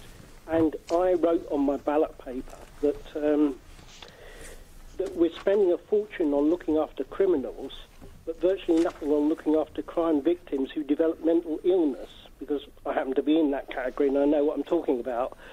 And also, there's been several mentions of proportional representation, and Emily Thornberry was talking about the loss of the link of the constituency MP and things like that. Those arguments don't apply to single transferable vote, and as far as I'm aware, apart from UKIP, where I'm not sure what their policy is, all the parties that want proportional representation want single transferable vote. Well, let's ask Nigel Farage what his policy is on that. AV+. I'm going with the Jenkins Commissioner 20 years ago. I think that way you satisfy both requirements, the fact that you know who the man or woman is representing your area, but equally with that second ballot paper, you know, going to the polling station, it will not be a completely wasted vote. Andrew Gwynn, we haven't heard from you on proportional representation. We talked about that earlier in the programme. What's your favoured electoral system? Well, I think certainly first past the post works well for parliamentary. Well, getting 50% of the vote and winning a big majority of seats is actually a rather good result under first past the post. It's when people get a minority, like 37% for David Cameron at the last election, and still end up with a majority of the seats. Which one of those three systems would you prefer? List system, Ian, because I think it keeps the single-member constituency link, then balances it with a list. The only change I would advocate from experience in the Scottish Parliament, I would have a national list instead of a regional list. I think a national list is a better way to do things. Otherwise, you get some element of confusion between the duties of the regional list MSP and the constituency MSP. But I think it's the best of the three systems which Scotland currently employs. Oh, and the one last thing I'd say is try not to have elections with two different systems on the same day. Even the I think we are in this instance. Yeah. Infinite intelligence of the Scottish electorate can be strained when you're putting 1, 2, 3 in one ballot paper and an X in another. Quick text here from Matt, who says, keep first past the post system, reform the House of Lords with single transferable vote as it keeps the best aspects of both the Commons and the Lords, while also giving the Lords accountability. Professor Roger Scully from Cardiff University, he's tweeted, so Labour have lost their first council seat in Wales. It will not be the last one to go tonight. Well, I think all parties are going to lose and gain seats tonight. It just depends in what proportion, I suppose. We'll find out, hopefully, some more results over the course of the next half an hour. 0345 6060 973. Andrew Gwynn from Labour, Nigel Farage from UKIP, Michael Gove from the Conservatives, Simon Hughes from the Lib Dems and Alex Salmon from the SNP. What a stellar panel we have for you tonight. You won't find that quality anywhere else on your radio dial. End of I don't know why you're laughing, Alex. It's true. It's 11:32 here on LBC. Let's go to the news headlines with Charles Rowe. British voters have cast their ballots in local elections across England, Wales and Scotland. Some counts will take place overnight, but counting in Scotland starts tomorrow. 6 Metro mayors are being selected in new devolved regions. Counter-terror police have arrested a man at Heathrow Airport after stepping off a plane from Turkey. The 30-year-old is suspected of preparing for terrorist acts and terrorist training. The Duke of Edinburgh is stepping down from personal public engagements in August when he'll be 96. Political leaders have paid tribute to Prince Philip's decades of service. LBC weather. Dry tonight, cloudy for England and Wales, a low of 7. A bright start for northern Britain for Friday, a high of 15 degrees. This is LBC. Whether you're battling traffic in Waterloo or crossing King's Cross like a king, if you're powering past Battersea or flying down to Canary Wharf, when you're going like the Clappers to Clapham or want to get to Seven Sisters in one tap, at My Taxi, we're always looking for ways to improve our service and yours. So you can breeze down the bus lane safe in the knowledge that if your cab is black, this app always has your back. My Taxi, the black cab app. Man, that Hypnos bed is comfortable. Time to get up, work to do. Shower, tick. Shave, tick. Dressed, next question. Time for all-you-can-eat brekkie with the fellas. Bacon, sausages and more bacon. Probably even some beans. Today is a big day. Because you are scaffolders. Whatever your story, this is a great place to start. From the 28th of April to the 7th of May. £500 on a prepaid debit card. Full T's and C's apply. See vauxhall.co.uk/sales event. We asked people to put a price on their hearing. One reply said £100 trillion because I love music and languages. Another said, priceless, who wouldn't want to hear their grandchildren laughing? We know how much you value your hearing. That's why at Boots we have interest-free monthly payment plans available to make the right hearing solution for you even more affordable. Boots, let's feel good. Subject to status, over 18s only. Terms and conditions apply. This is LBC's Election Night Live with Ian Dale and Sheila Fogarty. Stay with me, Sheila Fogarty, and Ian Dale between now and 4 a.m. here on LBC. You can catch us on Facebook Live as well. Keep your texts coming and your tweets. 84850 to text, at LBC to tweet. You can call as well. We're very keen to speak to you. And if you want to put questions or thoughts to our guests, you can. 03456 60973, the number to call as usual. Andrew Gwynn still with us for Labour. Michael Gove from the Conservatives. Nigel Farage, UKIP MEP, with us as well here in the studio at LBC. Alex Salmond from the SNP and Simon Hughes from the Lib Dem. So we've actually got 4 LBC presenters on air at the same time. That must be some sort of record. You can't have too many. No, I don't indeed. Well, maybe that's nonsense. Maybe you can. Let's go to Scotland for a few moments and speak to LBC's reporter who's in Glasgow, Corrie Martin. Corrie, a couple of results in already? Well, counting starts in Scotland tomorrow. We're going to get a clearer picture as the day goes on, and we'll start to really understand how Scotland is looking mid to late afternoon. And then, of course, the work starts over the weekend to decide if there are going to be coalitions. There are a lot of coalition councils in Scotland. For example, Edinburgh's a Labour SNP coalition. But Glasgow is really going to be the eyes-on situation for the country, and it's very much going to be a litmus test for Labour. Glasgow, a Labour stronghold, often referred to as the birthplace of Labour, and they control Glasgow City Council, have done for decades, and were they to lose control to the SNP, it really would be a huge political earthquake, and really underlining how far Labour's fortunes have fallen in Scotland since the independence referendum, were that to be the case. And we're talking not just about Glasgow there, are we? Because the battle between SNP and Labour is in Inverclyde, Midlothian, East Lothian, Renfrewshire. Alex Salmond, you might want to come in on that.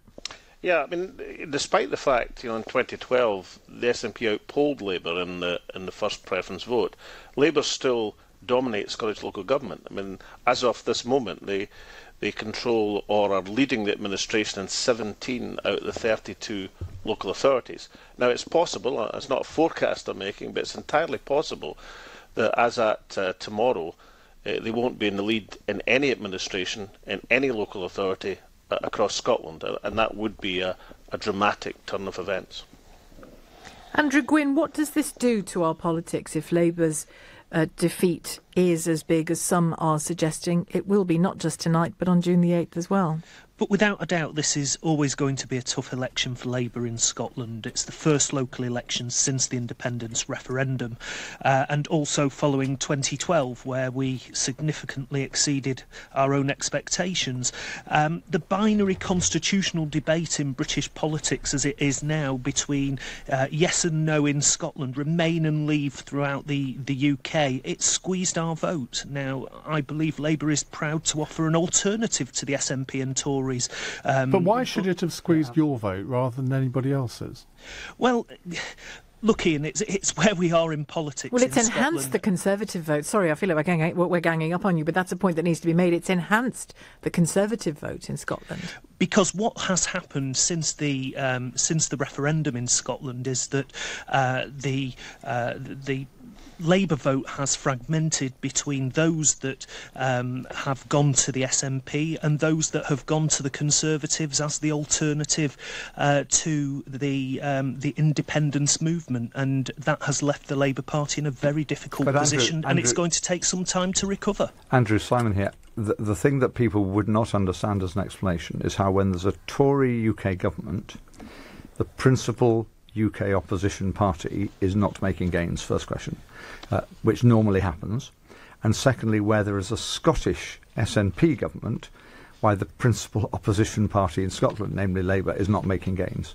And if you can't make gains when you've got two opposition parties who you're fighting, you're in bad shape.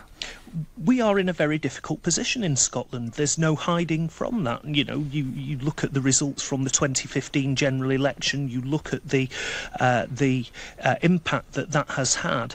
The Labour Party is in a process of a long road for recovery. But do you start the process by going backwards? That sounds an odd way to recover.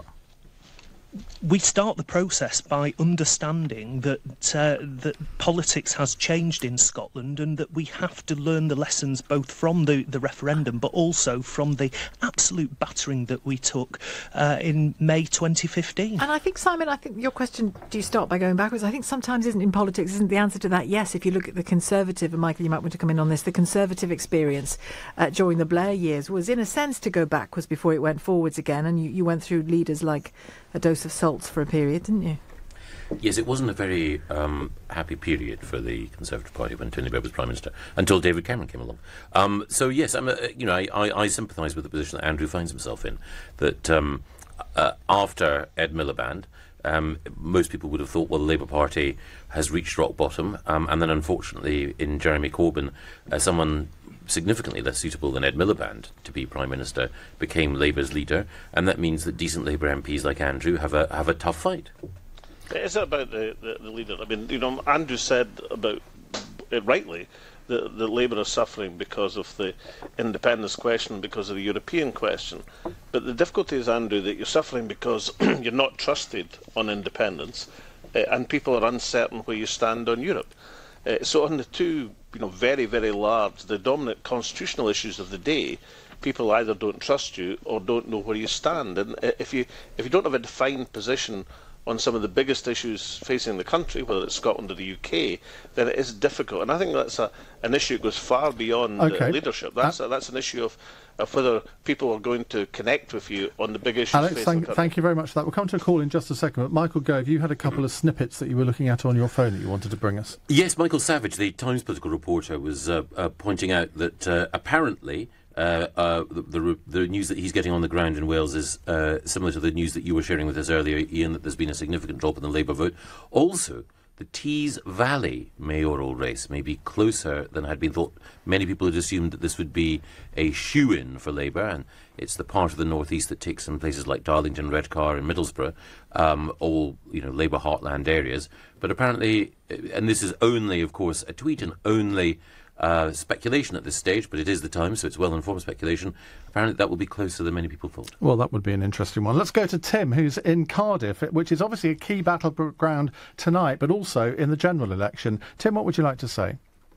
So I was just listening to you talking about different voting systems, and it seems to me that it isn't perfect at the moment by any means. I quite like the first past the post system in the Commons, but it would be really good to get this sort of proportional system working as well. And I just wonder whether there'd be a novel way where you could take the popular vote in a general election and then weight the House of Lords so that each party, everyone can remain in their seats, so whoever's been appointed so far can remain appointed, but each person's vote for a particular bill is weighted dependent on how their party performed. So it's sort of similar how the Germans do that in the lower house. You beat me to it. Sorry. The Germans have a system where in the lower house, I'll be corrected by Nigel, but 2/3 of the seats are elected as single-member seats, and then you make the lower house proportional by topping them up by party. And then the second chamber in Germany, I think that is completely proportional. And that's in relation to the Länder. Yeah. I wouldn't want to see people elected in a House of Lords, because I think that you actually get people going for the post for the wrong reasons. I think it's quite good that the people are appointed. It's the only way Nigel Farage is going to get there, isn't it? Well, it's interesting, actually, isn't it? Because David Cameron did say he wanted the House of Lords to be more representative of the way people vote in this country. And despite the fact that Liberal Democrats have been given 100 live peers, UKIP haven't had one. So there we are. And that is unfair, isn't it, Simon Hughes? They would need at least one with this system, but that one person would represent like 10% of the House, because... And so it would make sense to give them more I don't know whether we want to give one person 10% of the votes. I think that's asking for somebody trouble. who has argued that we should not have a second chamber in a modern democracy, which has not a single person elected by the public in it, I don't think variations of appointment system are very attractive. Now, we are going to be taking your calls right through until 4 a.m. 0345 6060 973. I want to hear how a few of you voted today. Why did you vote for the party that you did? Did you vote on national issues, on local issues? Did the Brexit general election make it a Brexit local election? So far, I'd say it certainly did not. 0345 6060 973. You can also watch us on Facebook Live as well. We'll come to more of your calls and we'll hear more from our panel in just a moment. This is LBC. It's 11:45. LBC at the weekend starts with Andrew Castle from 7. We're talking about Asma al-Assad here, the wife of President Assad, who I consider to be a murderous war criminal. When his wife speaks and backs him up, that makes my skin crawl. When the call came in, said strip her of her UK citizenship, I was thinking to myself, yes. And yet, what has she done apart from being married to this man? You can't help who you fall in love with. Andrew Castle, leading Britain's conversation. Saturday and Sunday mornings from 7 on LBC. Match, Malcher, workplace chair, pension, pop. Sound a bit alien? Well, he's saying it's time for small businesses to set up a workplace pension. Still sound alien? Don't worry, the People's Pension can help. We're an award-winning scheme run by a provider with 30 years pensions experience. Our complete solution gives small businesses total support. Join the thousands of businesses already signed up at thepeoplespension.co.uk/alien. The People's Pension's a workplace pension scheme regulated by the Pensions Regulator. The People's Pension. Designed for people, not aliens. Whether you're looking to get to Barnet with the wind in your hair or to hammer down to Hammersmith, if Piccadilly's like a circus or you need to trim your time to Shepherd's Bush, when you want to wing it to the Angel and beat the herd to the Elephant and Castle, whether it's tapping into the knowledge or breezing down the bus lanes, no one knows London like black cab drivers. My Taxi, the black cab app. Unlimited BT Infinity is broadband like no other. Because you'll get the UK's most powerful Wi-Fi signal versus major broadband providers. That's on top of super fast speeds of up to 52 megabits. And when you're out and about, you'll get free access to over 5 million Wi-Fi hotspots. Oh, we'll also give you a welcome discount of over 25%. Unlimited BT Infinity. Broadband like no other. Visit bt.com/connect. New customers, 12-month term. Subject to availability, minimum line speed. Terms apply. Over 25% discount versus existing customer standard price. To verify, see bt.com/smarthub.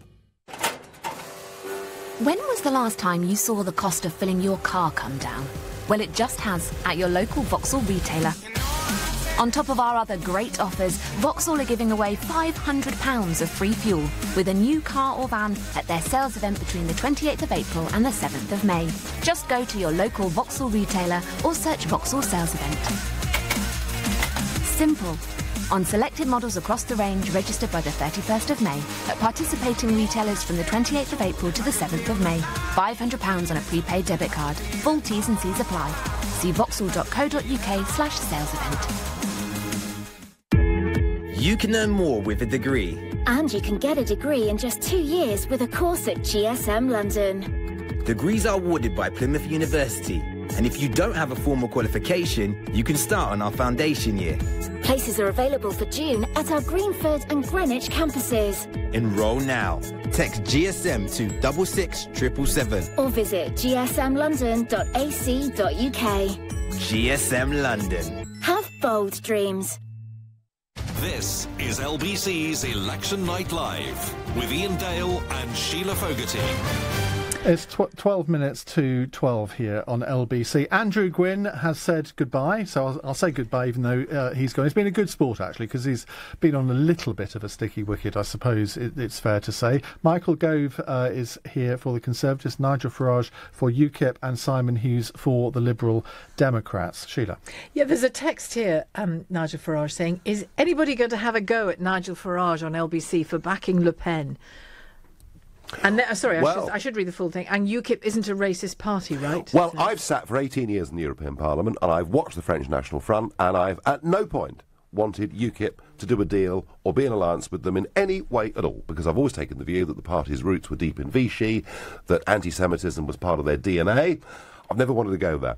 I have to say, since Marine Le Pen became leader back in 2011, she's made some very big, significant changes, including getting rid of her own father from the party. I know her reasonably well. I don't believe she's said anything in this campaign that is offensive or outrageous in any way at all.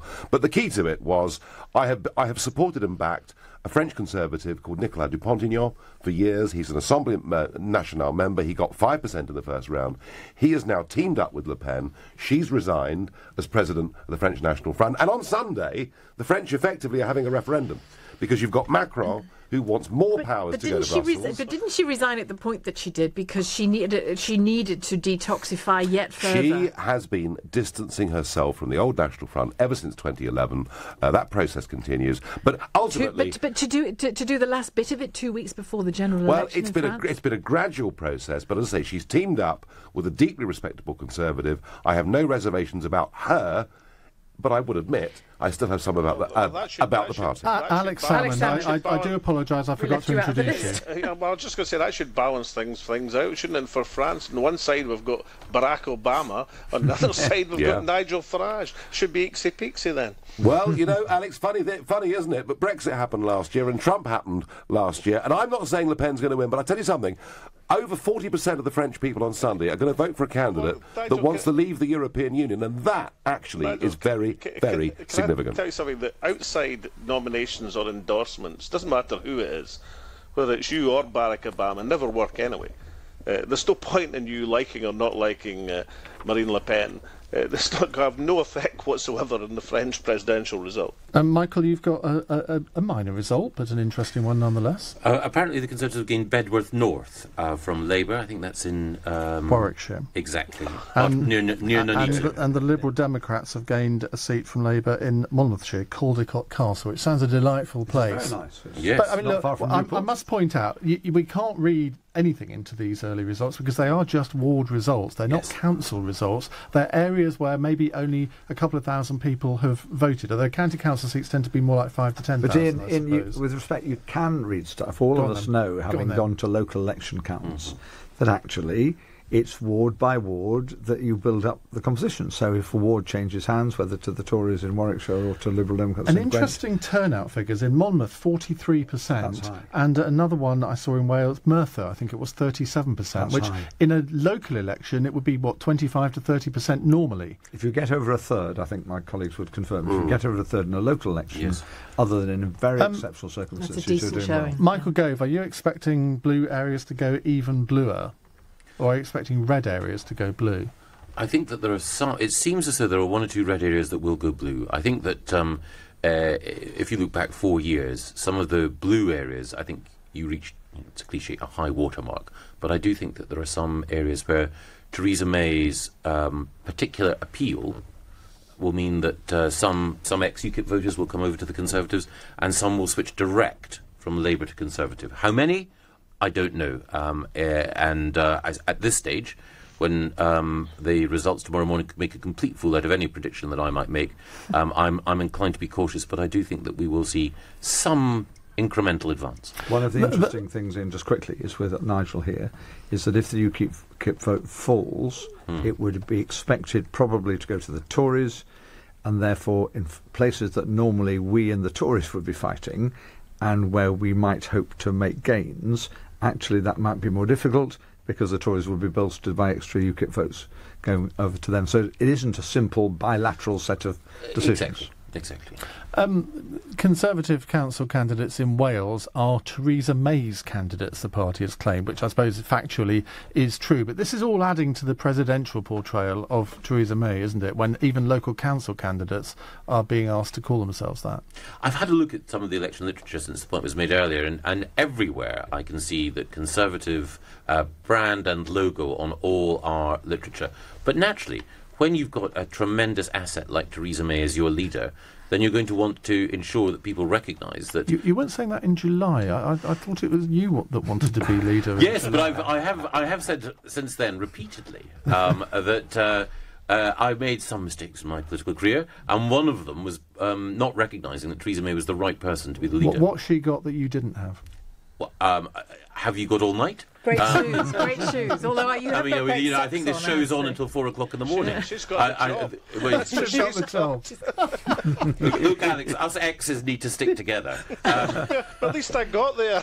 At least I won a referendum. But anyway, and I won 2 elections. You should try it. Maybe one day I'll tell you how to win a referendum. Oh my goodness me! Look, everyone, the snow's gone yellow. Actually, we have got a lot of exes on the panel tonight. Nigel Farage, ex-UKIP leader. Simon Hughes, ex-deputy leader, aspirant leader of the Liberal Democrats on several occasions. I think I'm right. But I think twice is several. I think the one thing that Alex and I would recognise is that our parties are now better led by women. Oh yes, make way for the women, undoubtedly. When Simon and Andrew were talking about political rivalries, and I always reckon it's where you're competing in the turf. Like SNP and Labour are daggers drawn in Aberdeen, but in Aberdeenshire, the SNP and Labour get on really well because we're not really competing. Well, tonight I was campaigning in Dice, and this group of red-shirted and anorak people came up and asked for a selfie, and I thought they were a Labour canvassing team. And I thought, this is really comradely. And it was only when we were getting the pictures taken I realised they were from the blood transfusion service. John Vale from the Press Association, he's just tweeted, Tory source text to say that initial results in Wales suggest Labour is in real trouble. What else do you think a Tory source is going to say, I think is the answer to that one. Kieran's in Wolverhampton. Kieran, go ahead. Hi there. Like I say, I live in Wolverhampton and we've got the West Midlands Metro Mayor elections. I mean, to be honest, one thing that annoyed me most is that a lot of the candidates actually said that I don't believe in the mayor, but actually expected you to vote for them. That's what I mean. Myself, I voted for the Lib Dems purely because of their plan for the growth of the local economy to try and make the West Midlands quite a big part. But it just annoyed me that quite a few of the candidates said that it was one of their first part. I don't believe in Metro Mayor, and it makes me a bit ironic that they don't believe in it, but actually running and acting. Oh, it's not unique. It's not unique. I've been elected 4 times to the European Parliament, and I haven't really wanted to be an MEP. And we have Scottish nationalists who go to Westminster and want to break up the United Kingdom, and Sinn Féin stand for elections too. So it's not that unusual to stand for a post that you're sceptical about. Newsnight are reporting that they think Labour are going to lose 300 to 400 seats tonight. Now we are going to have a Labour representative on the panel after midnight. We haven't got one at the moment, and that would be catastrophic for them, wouldn't it, Michael Gove? It wouldn't be a great night. Always master of the understatement. Simon Hughes? It certainly wouldn't be a great night. I was just looking at the best predictors of these things before, which was Rawlington Thrasher, professors from Plymouth, talking about England. Their prediction was, in England, Labour minus 75. If we're talking across the 3 countries of hundreds, that's seriously poor show. And it would reverse all of the gains that Ed Miliband made in 2013, wouldn't it? Which in the second, or we're now in the 3rd year of this government, aren't we? The election was in 2015, only just the 3rd year. You would expect Labour to be making lots of gains, Sheila, wouldn't we? Yeah, and my reflection on this is that when you were talking to me earlier, Nigel, about Marine Le Pen, and the big criticism that Macron puts to her and others say is his strength is a sense of optimism. Now, Labour clearly is not engendering a sense of optimism for enough people, I would argue, for many people at all in the electorate at the moment. But Michael Gove, in a sense, neither is Theresa May. What she is lucky. I wouldn't say that it was luck. I would say it was good judgment in Theresa's case. And one of the things about, we've had, everyone knows, ever since 2008, ever since the financial crash, the developed world has been going through a difficult economic period. But over the course of the last 10 or 11 months, we've seen, a stable economy, and we've also seen growth and votes of confidence in British industry, major international investors deciding that Britain outside the European Union is a place that they can have confidence in. So I think that's all down to the fact that with Theresa at the helm... As a Remainer in the referendum. Absolutely, but that's to her credit. The thing is that I think it's admirable that someone who is a reluctant Remainer has embraced the democratic vote. Just very quickly, some interesting breaking news. UKIP Deputy Leader Peter Whittle is going to stand in the South Basildon and East Thurrock seat. Nigel Farage, quick comment. Well, good luck to him. Good luck to him. All I can say is it's not just Labour that's going to lose seats tonight, and I'm very pleased I'm coming off air in a moment. When exactly? Give us. Well, no, it's going to be a rough night for UKIP, if that was no doubt. Nigel Farage, thank you. UKIP MEP Michael Gove is still with us as well from the Conservatives. Alex Salmond from the SNP and Simon Hughes from the Lib Dems. Both of you are going. Thank you very much indeed for joining us, Nigel Farage. Thank you. And Michael Gove as well. Thank you very much indeed. Stay with us, 0345 6060 973 to give your own view. Ian Dale, Sheila Fogarty with you until 4 o'clock this morning here on LBC. From about 2, I think, a pattern will start to emerge of what these results are telling us about how people have voted today, and perhaps what these results are telling us about how people might vote in the general election on June the 8th. A few results in so far, but the action starts in about an hour and a half, 2 hours' time, I would say. Keep your calls coming as well. 0345 6060 973.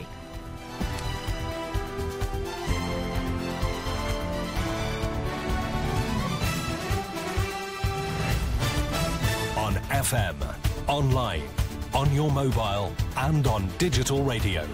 Leading Britain's conversation. This is LBC. From Global's newsroom at 12 o'clock, results are trickling in for certain councils in Wales after voting in the local elections, where Labour have held some seats. Voters have gone to the polls in England and Scotland as well. 6 new metro mayors in devolved super regions will also be chosen. Counts won't begin until later this morning in Scotland. Former SNP leader Alex Salmond has told LBC the party is eyeing 2 big areas. Looking for control in Glasgow, that would be a huge thing. And secondly, up here in the northeast is Aberdeen. We've got high hopes of capturing control of the Northern Lights and Aberdeen. And these two prizes, different ends of the country, it would be big news for the SNP. Former UKIP leader and LBC presenter Nigel Farage is also part of tonight's panel. The MEP believes the issue of staying in the EU is a problem for the SNP. A third of SNP voters are genuine nationalists in that they want Scotland to be an independent country. So ultimately, I think that the fanatical pro-Europeanism of Salmond and of Sturgeon, in the end, is what's seeing their decline. The Conservatives will be interested in council results in Westminster's swing seats before the general election.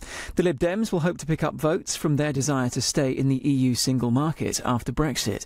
Ex-Lib Dem minister in the coalition government Simon Hughes has told LBC they could make progress. Junior coalition partners often get punished for going into coalition with bigger coalition partners, and we took the punishment. But the answer to your question is, since then, in the local elections we've had, we have been doing very well. Now, by-elections in local elections are not the same as an all-out local election, which is what we're having today, but the signs are that we are picking up. A 30-year-old man has been arrested by anti-terror police at Heathrow Airport. Officers detained him after he got off a flight from Turkey. A residential property in East London is being searched. A bill to scrap most of America's so-called Obamacare law has passed a major hurdle. The House of Representatives has narrowly approved the document, which erases much of Barack Obama's Affordable Health Care Act. The measure will now go to the Senate. And the Duke of Edinburgh, who's 96 next month, is stepping down from decades of public duties in August. Buckingham Palace says it's not for medical reasons. LBC weather. Dry tonight, cloudy for England and Wales, a low of 7. A bright start for northern Britain for Friday, a high of 15 degrees. From Global's newsroom for LBC, I'm Charles Rowe. This is LBC from Global. Leading Britain's conversation. LBC's Election Night Live with Ian Dale and Sheila Fogarty. 3 minutes past midnight here on LBC. You're listening to LBC's local election results programme with Sheila Fogarty and me, Ian Dale. We have a new panel for you. Nearly new. Simon Hughes. Simon Hughes is still here. He's never been described as nearly new. Okay, so thank you, Ian. And Matt Zarb-Cousin joins us. Pre-loved, I think you'd say now, wouldn't you? Pre-loved. Pre-loved. Matt Zarb-Cousin joins us. He used to be Jeremy Corbyn's... What was your official title, Matt? Spokesperson. Media advisor. And Alex Salmond is still here. He's nearly new as well. But a brand new panellist, Gavin Barwell, joins us. He is from the Conservatives and he's local government housing minister in the Department of Local Government and Communities. Now, before we go on, let me tell you we still want to take your calls over the course of the next 4 hours. 0345 6060 973. What do you make of what's happening so far? I have to tell you, not a lot has happened so far. There seem to be a few Labour losses in Wales, but that's about all we've got for you in terms of individual ward results. Let's cross live to Westminster and get a roundup from our senior reporter Vincent McAviney. Vincent, what are you hearing?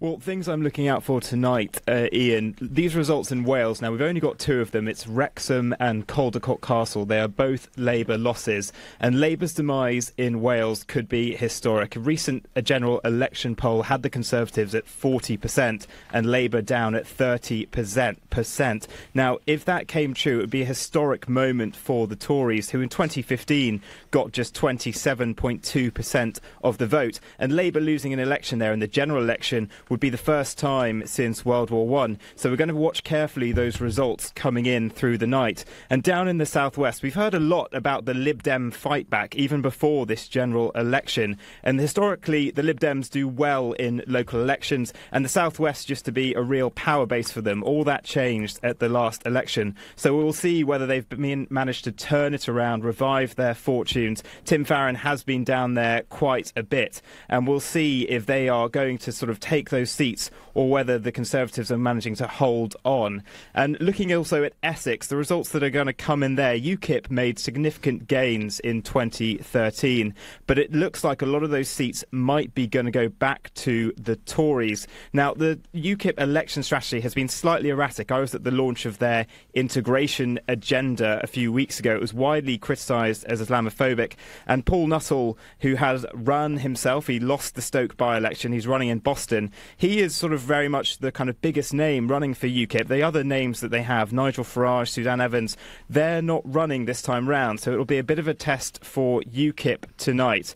And also the Labour in Scotland, going back to that party. Now, when I interviewed Jeremy Corbyn at the beginning of this local election campaign, he wouldn't set a figure on what would make a successful night. And I think there'll be a lot to worry about in Labour. Glasgow and Edinburgh, traditionally powerhouse seats for them. But we know that there's been a bit of a mixed message between Scottish Labour and the National Labour Party. Kezia Dugdale and Jeremy Corbyn have somewhat butted heads because Jeremy Corbyn has given a bit of a mixed message on independence and also calling for Article 50 to be triggered the morning after the Brexit referendum. She has publicly criticised him for that before, with Scotland having voted to remain. So those are the areas that we'll be keeping a close eye on through the night as the results start to come in.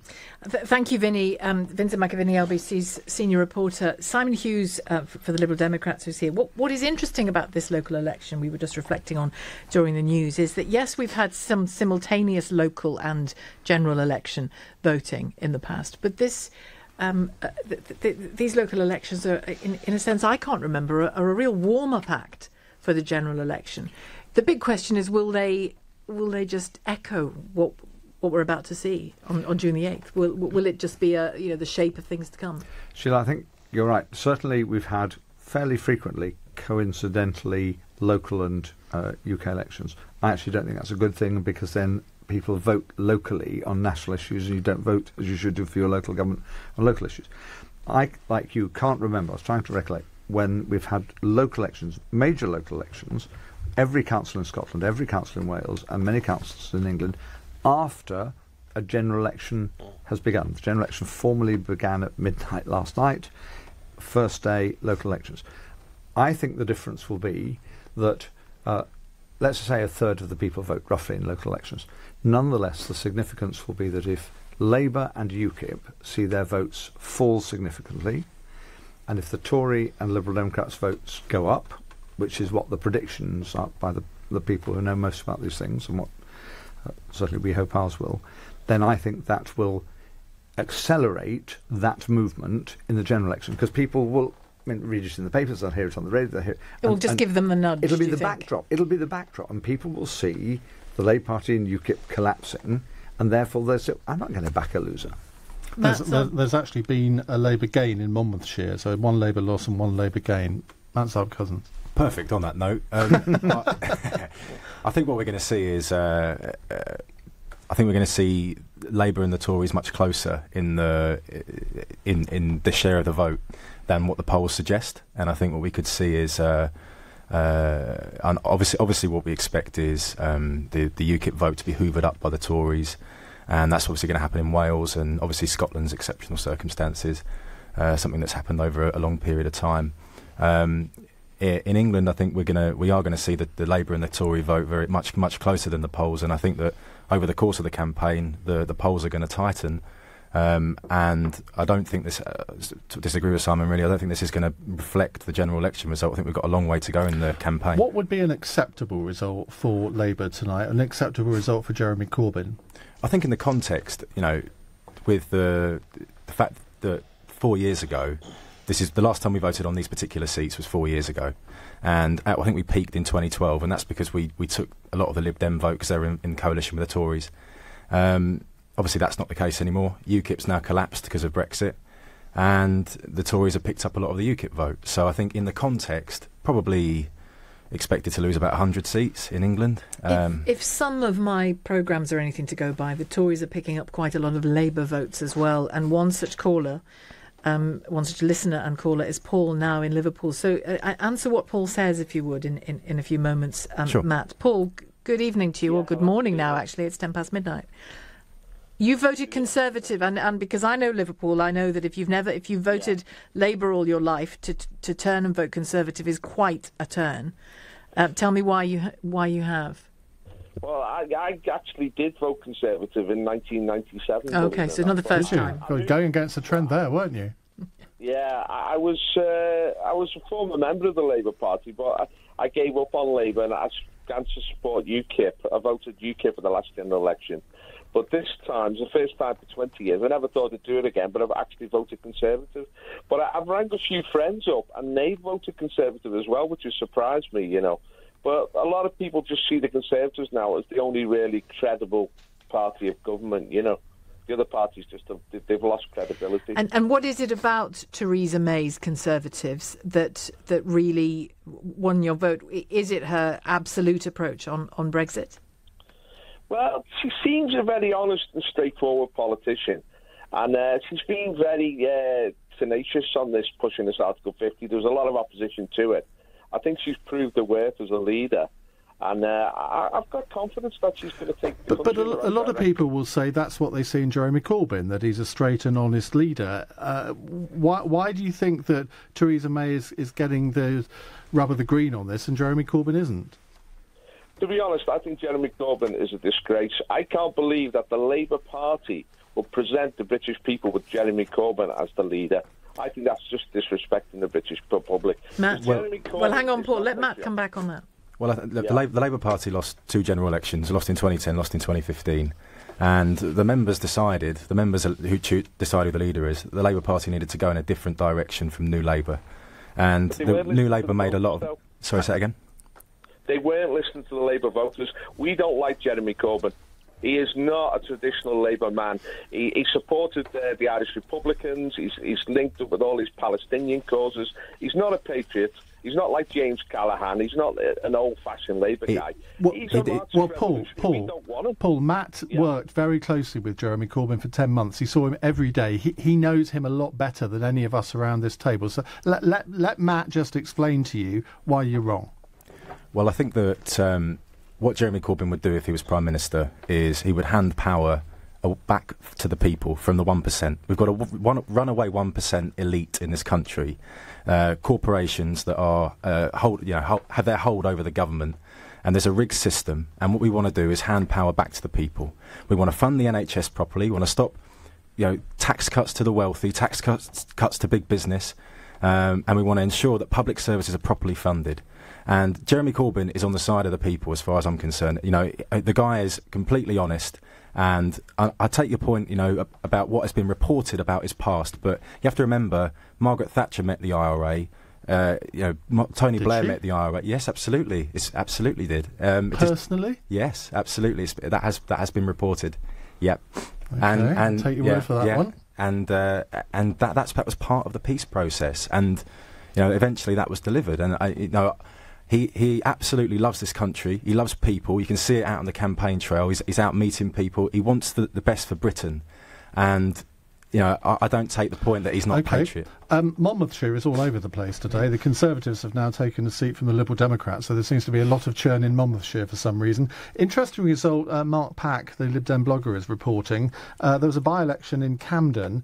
The Lib Dems have gone from 5th to 2nd place, 7% to 20% in Gospel Oak. Now, on its own, what does that mean? Not a lot, but it's a straw in the wind as to what might happen in London in a general election, where the Lib Dems expect to do possibly much better in a metropolitan centre like London than they may do in the southwest.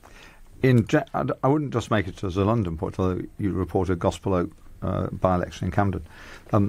When we got hammered, bluntly, we were overtaken not just by the principal party in that seat. In that seat, it would have been Labour in Camden. Other places, it would have been the Tories. But we were often overtaken by the Greens and sometimes overtaken by UKIP. And so we went down to 5th in many places, certainly 4th.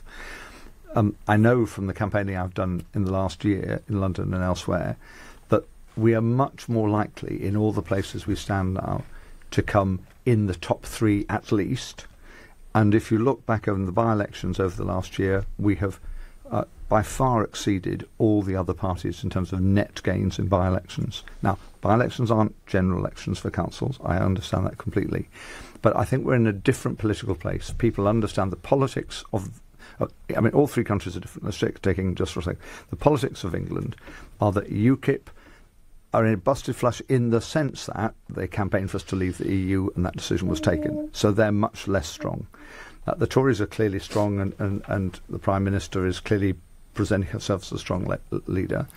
Labour have had the difficulties that are being discussed and Matt and other people can comment on them, but they don't look as if they're a credible alternative. And we're going in the right direction. Alex Salmon, you have to leave us in a moment, so final word to you. What does success look like for the SNP tonight?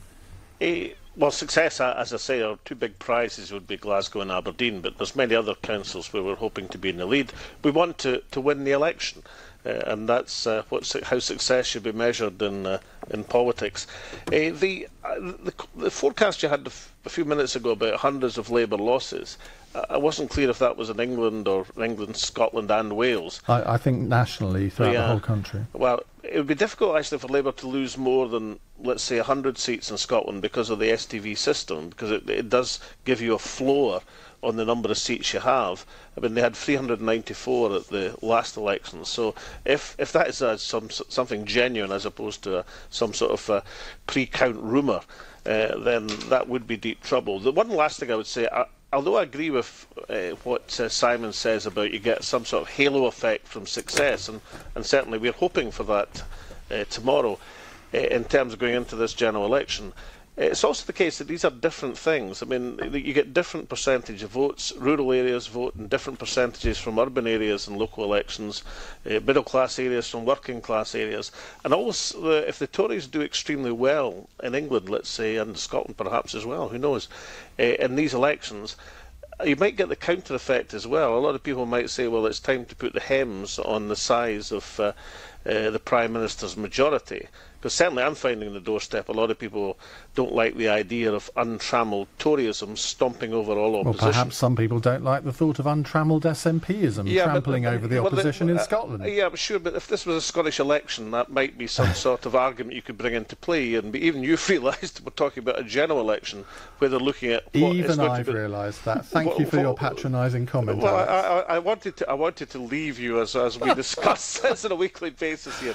But Indeed. Listen, I'm away to bed now because not a single Scottish result will be declared until tomorrow. And I'll be up your jammies fresh on. and early. I've got my jammies on. Oh my God! No! No! We don't want to visit. We don't want to envisage that. The revelation of the night. Hang on, we've had Emily Thornbury in her nightie, and now As Alex Salmon did his John Jim Jr. would Jams. say, pass the sick bag, Alice. Alex, Alice is the other one. Alex Salmon, do you enjoy your campaign? Thank you very much indeed. Tom says, why didn't I get a vote in Hendon? Is it because I vote UKIP? No, it's because there wasn't an election in Hendon, Tom. I'm glad I can clear that one up for you. Much more of this to come. 0345 6060973 if you'd like to take part in our conversation. Some results are coming in now. We'll bring you more of those in just a moment. 18 minutes past 12. This is LBC. Did you know you can start an Admiral multi-car policy with just one car? One car? Really? Sure. Friends and family can join afterwards when their insurance is due. Just give us the heads up now. Well, it's that easy? Yeah. And if you switch from single car to multi-car insurance, we'll guarantee to lower your price. Guarantee to lower my price? Guaranteed. Wow. Admiral, looking out for you. A tummy full of yummy breakfast? Good, you're going to need all the fuel you can get, kiddo. Today is the big one. Belt in, braces on, bow tie tied, looking sharp. Bing! Now for your dancing shoes. Quick polish, triple knot, and bound out the door of the family room. It's party time! Happy 90th birthday, great Aunt Mabel. You don't look a day over 82. Whatever your story, this is a great place to start. Premier Inn. Premier U. Breakfast prices and options may vary. Exclude certain locations. High quality, affordable kitchens designed in your own home. That's Room Sense. That's Room Sense. Book your free Room Sense home design visit and we'll measure up, show you samples, create a stunning kitchen design and give you a quote all before we leave. Quality at a price you can afford. That's Room Sense. Book today at roomsense.co.uk. Unbox a shiny new Samsung Galaxy S8 with a massive 60 gig of data. And now take your home plan abroad on Pay Monthly with the UK's best network for roaming. Get yours in-store or online now. Vodafone. Power to you. Minimum term agreements and credit check apply. 40 destinations at no extra charge. 60 at £5 per day. Destinations, charges and verification at vodafone.co.uk/roaming. This is LBC's Election Night Live with Ian Dale and Sheila Fogarty. Stay with us throughout the night. We'll get to your calls as well, so do ring in. 0345 606 0973 is the number you can text. And you have been texting and tweeting. Text 84850 or tweet at LBC. Gavin Barwell is with us from the Conservatives, although you'd be forgiven for forgetting that because we've been disgraceful and haven't heard from him yet. We will in just 1 second. Let me just remind you who else is with us. Matt Zarb-Cousin, former Labour media advisor for Jeremy Corbyn. We've just said goodbye to Alex Salmond from the SNP, and Simon Hughes for the Lib Dems is still with us in the studio as well. Gavin Barwell, what's your highest hope for results tonight?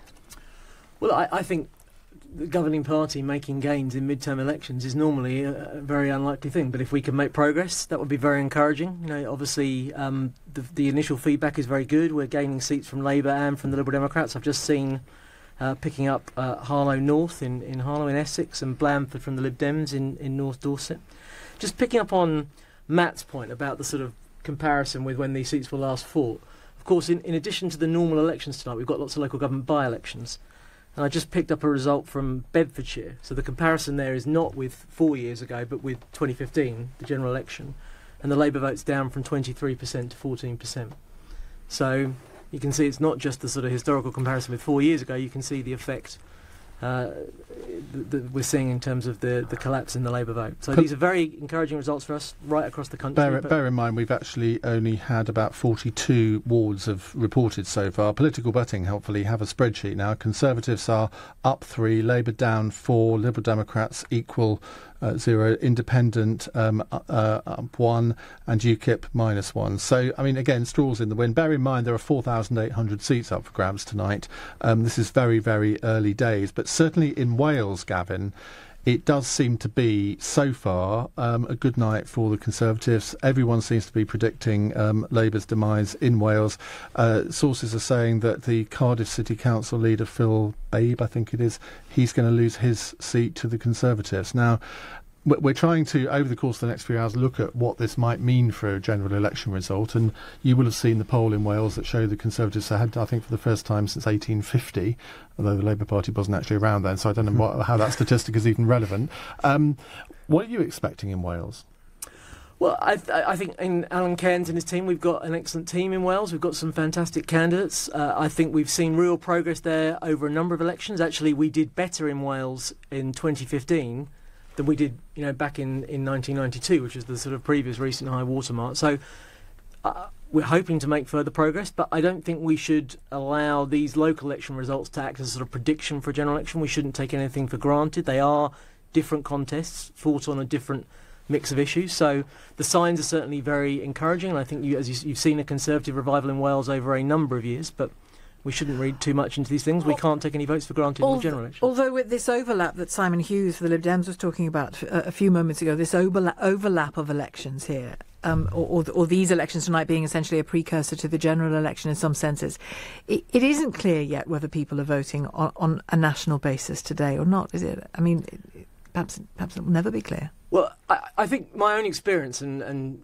I was a councillor before I was an MP, and years ago I used to be the head of local government at CCHQ on these nights, watching these results in detail, is that, of course, the general state of national politics has an impact on how the parties do in local elections, but you do see variation from council to council depending on what the local issues are. And I think the really important thing is that we don't allow the general election campaign to be dominated by opinion polls or these local election results. It should be fought on the issues, and if you're someone that wants Theresa May to be Prime Minister after the general election, says the man from the party who's 20 points ahead. Why wouldn't you want people to take notice of the opinion polls? Well, because opinion polls sometimes are wrong. I think if you look back at the EU referendum or you look at the American presidential, they don't always get it right. They're not 20 points wrong, though, are they? They're rarely that far wrong, but there is a significant margin of error. We've seen that in recent years, and my message, my seat, as you know, Ian, I've got a majority of 165 at the last generation. I wouldn't want anyone who wants me to stay as the local MP or wants Theresa May as Prime Minister to be complacent.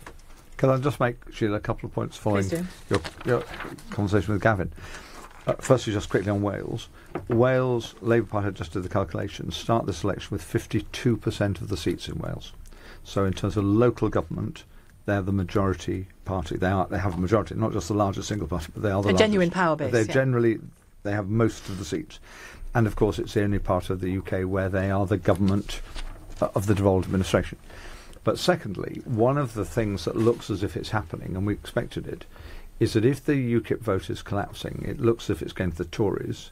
So actually what we're seeing is a Tory UKIP vote coming together. The Tories are becoming more UKIP.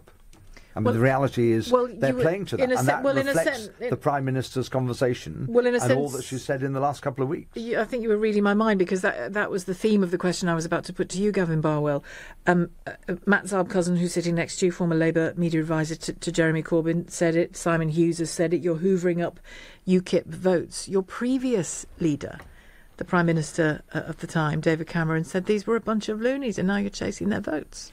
Well, I think we're winning votes from all parties. If you look at these results that have come in, we're gaining seats from the Liberal Democrats, as I said, in Dorset and in Monmouthshire so far this evening. Certainly, we're picking up votes directly from the Labour Party as well. But that speech outside Downing Street was pure UKIP, wasn't it? No, I don't think it was at all. I think voters faceless bureaucrats voters of all trying to interfere with our election, our democracy. I thought Nigel Farage had written the speech. Prime Minister who's going to go into these negotiations and get the best deal for the country. It's not something that's just combined to reserved to UKIP voters. Why on earth wouldn't a political party want to pick up votes from another political party? That's what they're in the business for. Yes, it is, but still how they frame that message tells you something about them, does it not? But if you want to pick up Labour votes, you frame the message to pick up those votes. If you want to get UKIP votes, you frame the message for those votes. There's nothing disreputable about that. But you don't morph into something you're not, or do you? Do you think that Theresa May's morphed into UKIP? She's publicly morphing into something I haven't seen before.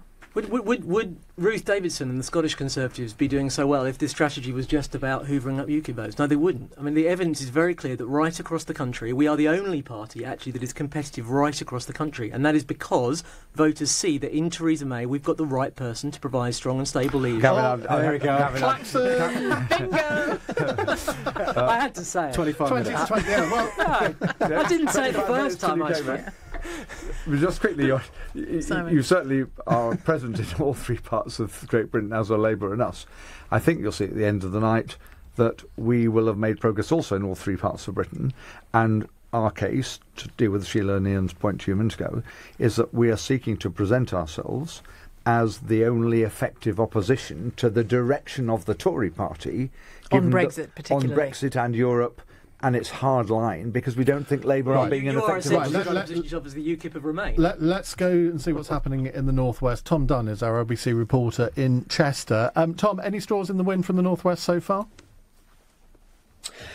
Well, in the Lancashire County Council elections, it's an area that's toed and froed in power in recent years. The party that needs an overall majority has to get 43 wards.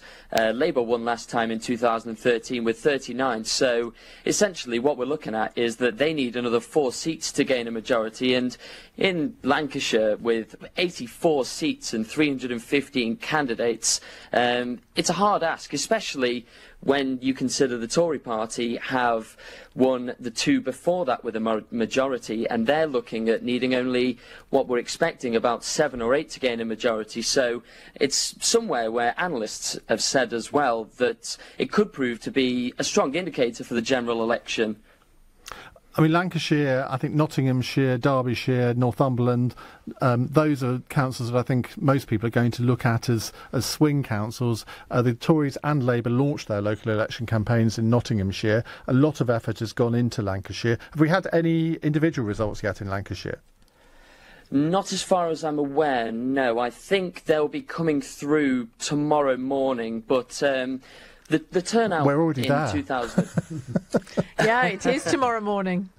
Yes, well, I mean, I'm looking at the turnout as well. I mean, it's not expected to rise anything above 31%, because a lot of people round there have said it's not really sparked the interest of people. Mainly, it might be because of a general election overload, possibly, people being election this, election that all the time in recent months. So, I don't know. I mean, we could see a result, maybe an initial result coming through sometime in the morning, but I don't think we'll know until around 3 o'clock in the afternoon. OK, Tom, little point, Tom, thank you very much indeed. That's Tom Dunn in Chester reporting for us. Just quickly, the interesting thing is that the country divides, take England for a second, the country divides into different sorts of contests. So I accept that Lancashire, probably, and Derbyshire and Nottinghamshire are Labour-Tory contests, principally. Somerset and Cornwall will be Tory Liberal Democrat contests. But there are some interesting new players in the game, which are the metro mayors, which we've never had before. And whereas I think all of us are expecting that in Greater Manchester and Greater Merseyside there will be a Labour victor, because that would be extraordinary if it wasn't, we know that the West Midlands may be much more balanced.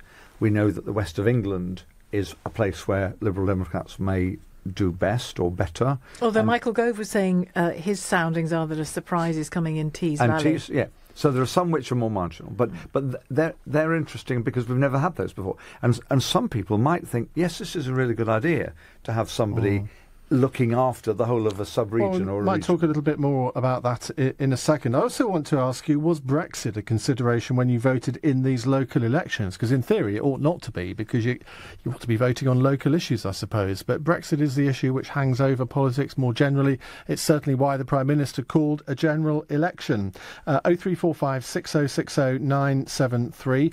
Rob Halfon, the Tory MP for Harlow, he's reporting 2 Conservative gains in Harlow, which used to be a Labour seat, only went, I think it went Conservative in 2010, but has got quite a sizable majority there now. So, more from our panel, Gavin Barwell, Matt Saab-Cousins, Simon Hughes in just a moment, and we'll hear from our elections analyst, Gareth Knight. He will no doubt have some more results for us. This is LBC News Time with Charles Rowe. Councils face changing hands this morning in England, Wales and Scotland after voting in local elections. The results could be seen as a measure of how parties will perform in the general election in June. 6 new metro mayors are also being chosen in so-called super regions. Anti-terror police have arrested a man at Heathrow Airport after he came off a flight from Turkey. The 30-year-old had travelled from Istanbul. The Duke of Edinburgh has joked he can no longer stand up much as he announces his retirement from public duties. He'll stop personal engagements at the end of the summer. LBC weather. Dry tonight, cloudy for England and Wales, a low of 7. A bright start for northern Britain for Friday, a high of 15 degrees. This is LBC. An amazing kitchen, an amazing bathroom, an amazing hallway. At Amazing Tiles, our range of porcelain, ceramic and bespoke tiles can make any home amazing. Right now, buy 5 metres or more of plain tiles and get a third off the retail price. Visit our showroom and warehouse at Park Royal Road, London, or call 0208 83 84 900. Make your home amazing at amazingtiles.com. eBay has every kind of car part for everyone from beginners to the real experts. Well, that should stop them squeaking. Brake pads. And that's the engine sorted. Motor oil. And that's the handling taken care of. Alloys and tyres. And that means I've saved myself a few quid. 12-foot snooker table for the spare room. Shop eBay's unbeatable selection of car parts and accessories. The ultimate fix the car like a hero shop. Here at Admiral HQ, we have the best insurance nerds, like Nigel. Hello. Apart from memorising the hits of Bryan Adams, 1984 to 2004, Nigel made it possible for you to add any of your family to an Admiral multi-car policy at any time that suits you. Wow, they love you, Nigel. They want to thank you for all the discounts. I'd just like to say, everything I do it for you! Oh, Nigel. Admiral, looking out for you. LBC's Election Night Live. Call 0345 6060 973.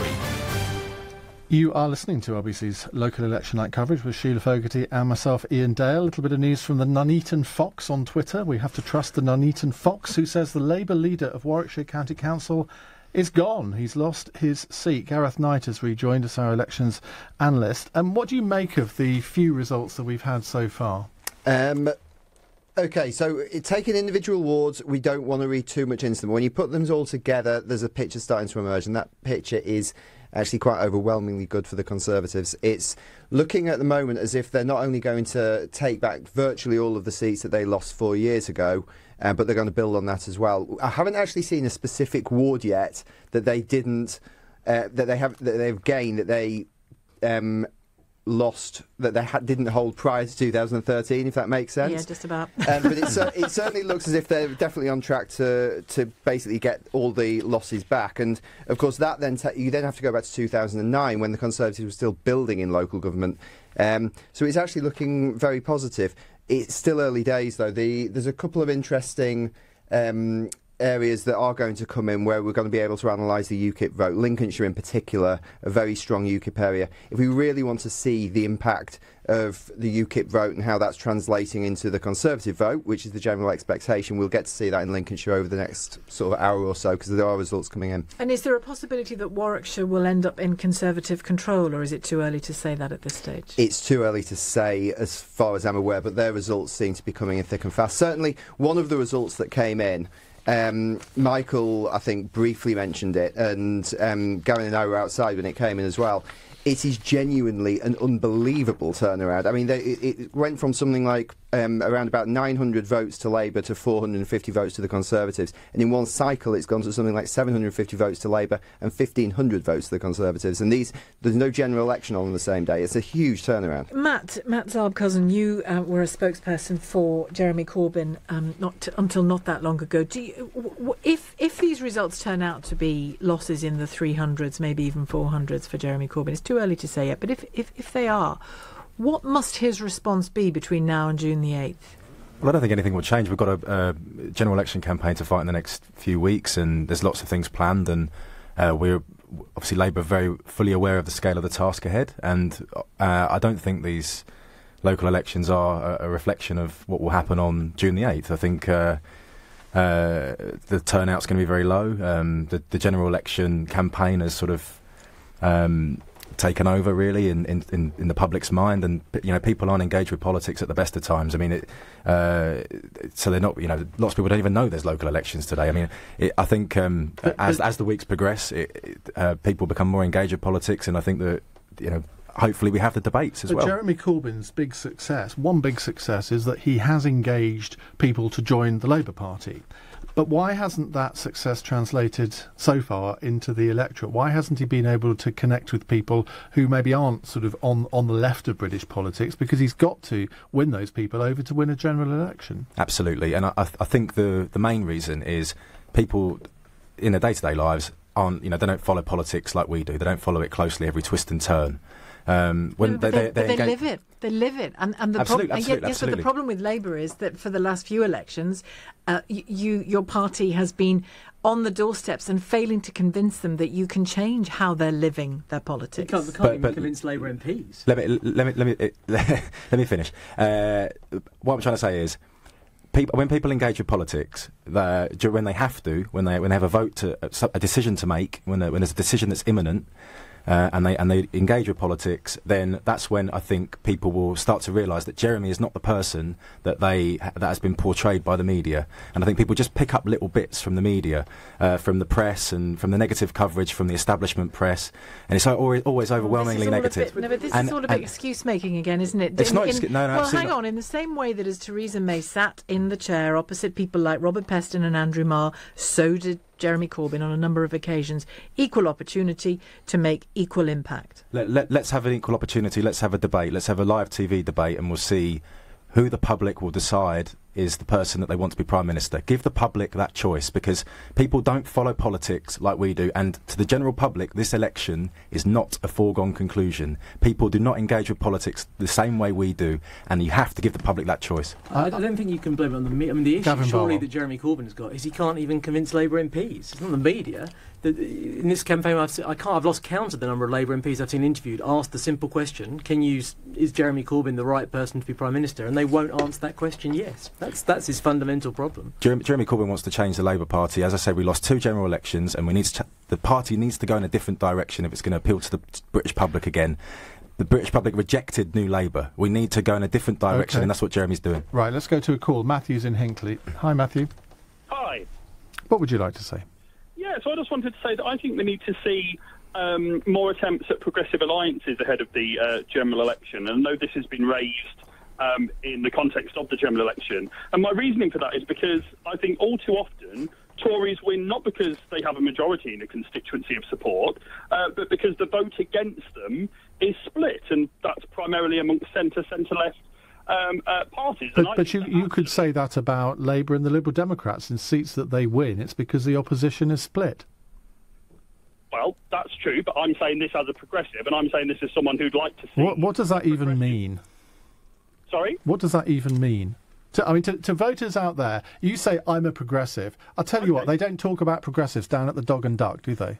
All right, then. I believe in a society which is fairer. I believe in... Who doesn't? Who doesn't? Oh, Conservatives. I mean, Gavin Barwell will tell you that he believes in that. Is he a progressive? We just have different views about what fairness looks like. Do you want me to explain it a bit further? Go on. I believe in those with the broadest shoulders paying a little bit more in tax. I believe in a bit more being spent on our public services to ensure that they are properly resourced and properly funded. And I think, broadly speaking, centre-left party, including the Lib Dems, of which I'm a member, that is what we believe, and that's what I'd like to see happen in government. Just picking up on that point, Gavin, why have you given tax cuts to the wealthiest in society? Why have you cut corporation tax from 28% to 19% and defunded the NHS? We've cut corporation tax because we want this to be a country where businesses want to set up and succeed, and that's why we've had the highest level of economic growth of any of the major industrial economies. Right, if you want to talk about tax, the thing I'd say to you is a simple thing. When we came to office in 2010, people on the lowest paid jobs were paying significant amounts of income tax. We've raised the personal allowance, and I hope we're going to get to the point where someone on... I'm very happy to give credit as well to our Liberal Democrat partners. In the first 5 years, we've carried on doing it without the Liberal Democrats after 2015, and I'd like to see us get to the point where people earning the minimum wage aren't paying income tax. We've also, if we're talking about helping low-paid people, introduced a living wage that is higher than the minimum wage that Ed Miliband was promising at the last general election. So, your caller was talking about progressives and fairness. There's some examples of progressive Conservative policies. Matthew, do you agree with anything that Gavin said there, or do you regard him, despite what he said, as completely... What's the opposite of progressive? A Conservative? Well, indeed, and regressive, and that's why I've always considered myself anti-Conservative throughout my whole political life. And the trouble is that the Tories and Theresa May talk a good game in terms of sounding as if they want to help the just about managings, but when it comes to the actual policies and actions in government, if there's not a party like the Lib Dems there to hold their feet to the fire, it just doesn't happen. In reality, they are regressive, they're not progressive. Matthew, thank you very much. Let's move on to Laura, who's in Westminster. Hi, Laura. Yeah, hi, thanks for taking my call. I want to say that a lot of people in the Labour Party are support Jeremy Corbyn, not support Tony Blair, and people who feel an affinity with Tony Blair. So the Labour MPs who were trying to oust Jeremy Corbyn and were smearing him and just making disparaging comments about him for the last year or two, they have done the party a huge disservice. I want to vote for Corbyn, but I'm really put off by the right of centre MPs around him who keep stabbing him in the back. Well, I'm sure Matt Zarb-Cousin is going to agree with you, but you were at the centre of this. You saw this on a day-to-day basis. How debilitating was it for you as somebody, a senior advisor to Jeremy Corbyn, having to cope with this and having to constantly go out and tell the journalists at Westminster that, well, these people need to shut up effectively? Yeah, there was a lot of briefing against the leadership from Labour MPs, as well documented. There was a lot of briefing from our own side. And that's obviously very unhelpful, and it's very difficult to operate in a professional way when you've got that going on. But what Jeremy's very committed to is changing the Labour Party. The Labour Party needs to change. We need to go in a different direction, and that's what Jeremy's putting forward. And his policies are very popular. What will that direction look like? Because all the evidence suggests that voters do not want a far left government. Is that direction of change further to the left? Because it's significantly further to the left of say, New Labour, isn't it? Well, I don't think the public look at things in a left-right on the left-right spectrum. I think they just look at policies that they like, and Jeremy's policy he wants to build 1 million houses in the first term. He wants to invest in the NHS. He wants to reverse the tax cuts to the wealthy. And corporation tax is going to pay for all of it. Well, no, actually, reverse cuts to capital gains tax, or reverse cuts to the taxes for income tax for the wealthiest. The manifesto will be fully costed. And well, we look forward to all the manifestos, because I think this is an election where actually the manifestos, I think, are going to be read much more than in previous ones. Before we go to the break, Gareth Knight, our elections analyst, any news from you? Yeah, we've got a little bit of a pattern emerging in Lincolnshire. So far, they've got new boundaries there, so we can't be precise, but it's looking like around about 40% of the UKIP vote is going straight to the Conservatives and turning UKIP seats into pretty safe Conservative seats. And the Labour vote seems to be fairly stable, but I mean, this is Lincolnshire. The Labour vote is not particularly strong there anyway. So there is a I wouldn't quite say a pattern yet, but there are certainly indications. A shift. Yeah, about 40% of the UKIP vote is quite significant. Abby in Surrey says, Ian. She directs it to you. Does she? Yes, she does. Oh dear. In light of our conversation earlier about Theresa May appealing to UKIP voters and the proof that Gareth's just given us that it seems to be working, are you saying that in order to win votes from UKIP, Mrs May should pretend to be very right-wing, xenophobic and bigoted, a church minister's daughter? Well, I don't accept the premise of the question, because I don't believe that UKIP voters now you sound like a politician. Well, I don't believe that UKIP voters are generally xenophobic, racist and bigoted. Yes, of course they have they have some of those. So do all the parties, frankly, even, dare I say it, the Liberal Democrats. So I think to characterise a whole political party like that, remember that's what David Cameron did in this very studio back in 2007. You mentioned it earlier. What was it? Fruitcakes, loonies and something else. Yeah. Eccentrics. Closet racist. Closet racist. I mean, it wasn't very pleasant, and I think that did him an enormous amount of damage, actually. So I don't accept the premise of the question, so there we go. I do sound Abby. like a politician, you do, don't I? Yeah. Abby, I asked it. And I got out of that 10 years ago. I asked it. He answered it. And it was a terrible answer. Sorry, Ian. Stay with LBC until, stay with us all day, all night. But Ian and I are here with you till 4, bringing you the results as they come in and the implications of them. The questions that you want to put to our guests here. Our guests are Gavin Barwell for the Conservative Party. Matt Zarb-Cousin is here, in a sense, representing the Labour Party. Cousin, sorry, singular. Yes. It's got an S on it here, but I knew it was a singular because I asked him. And still, I put an S on. Anyway, Gareth Knight too, LBC's elections analyst. And Simon Hughes. And Simon Hughes is joining us. Yes, out of sight, out of mind. Apologies. He's joining us after a little tea break. 0345 6060 973, the number to call. You can text 84850 or tweet at LBC. Ian very definitely taking questions. The time is now very nearly 11 minutes to 1.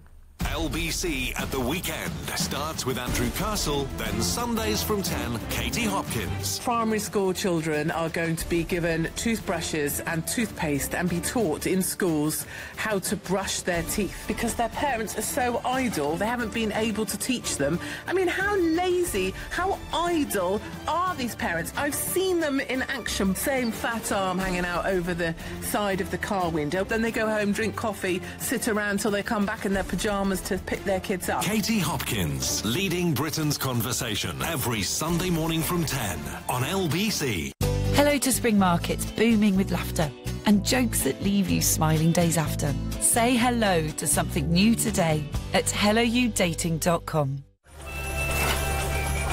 This is the sound of a Virgin holiday on a boat trip in the Caribbean.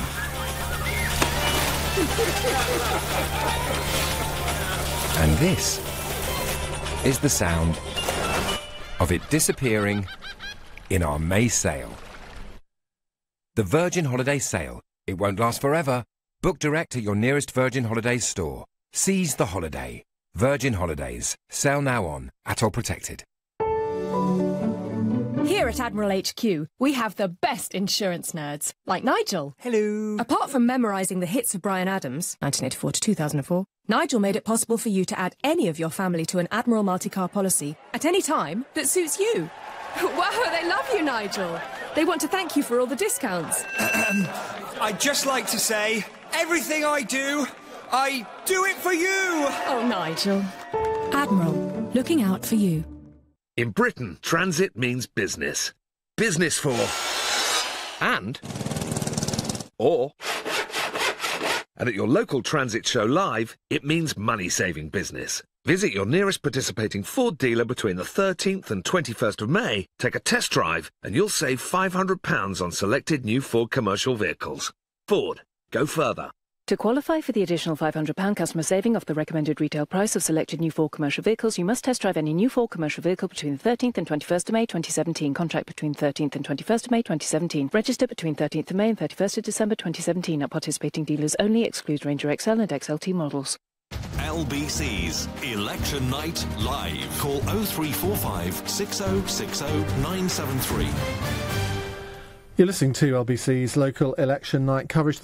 Some results are coming in now. If we look at the totals so far, the Conservatives are up 10, Labour down 11, Liberal Democrats down 1, Independent up 1, UKIP down 2, Greens up 2, others up 1. So again, this is just in England, by the way.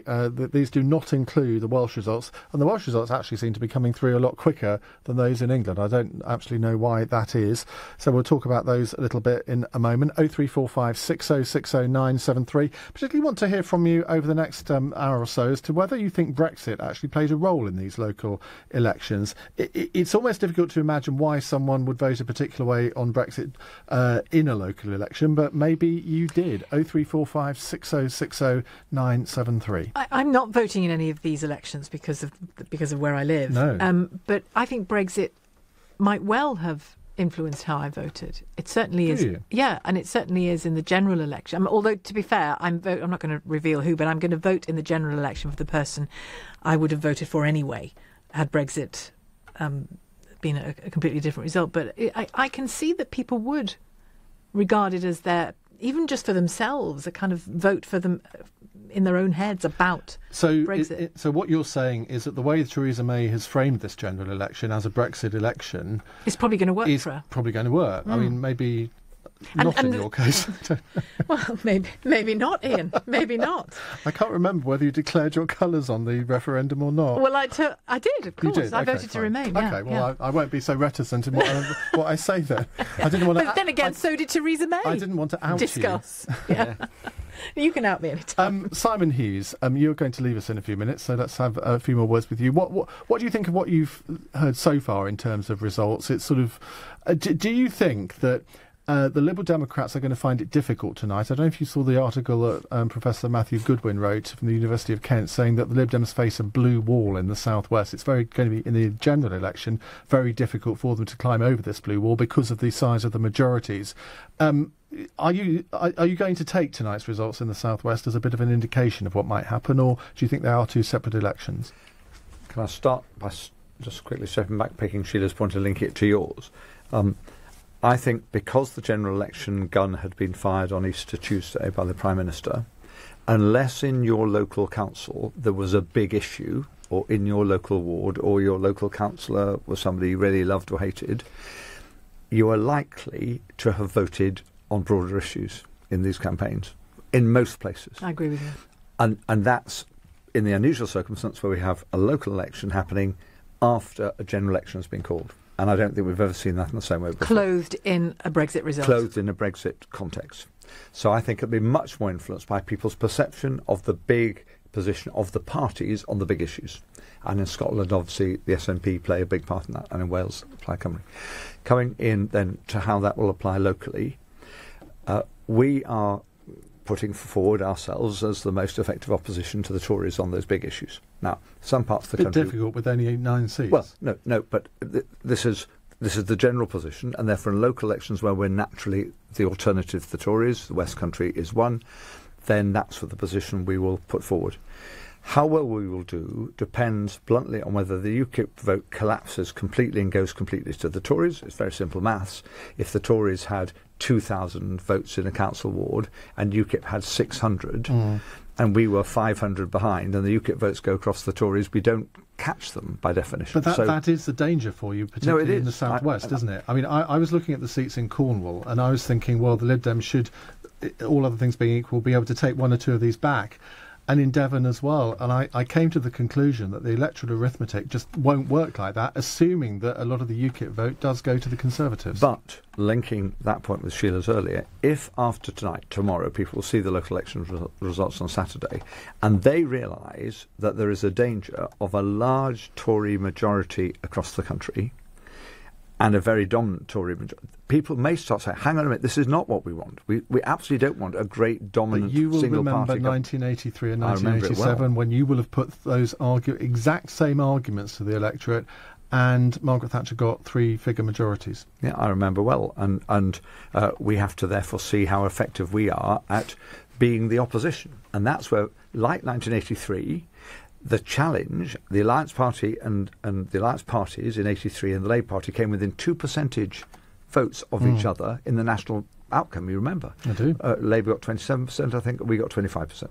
Now, our challenge is to show, look, Labour in many places are not an effective opposition. You can't really think Jeremy Corbyn will be the Prime Minister, and therefore... come on, guys, if you really want somebody to challenge the Tories on the NHS and other things, you've got to support us, and people may move in our Before we come to everyone else, let's take a call from Josh in Wakefield, because he's quite interesting. Josh, what's your voting position at the moment?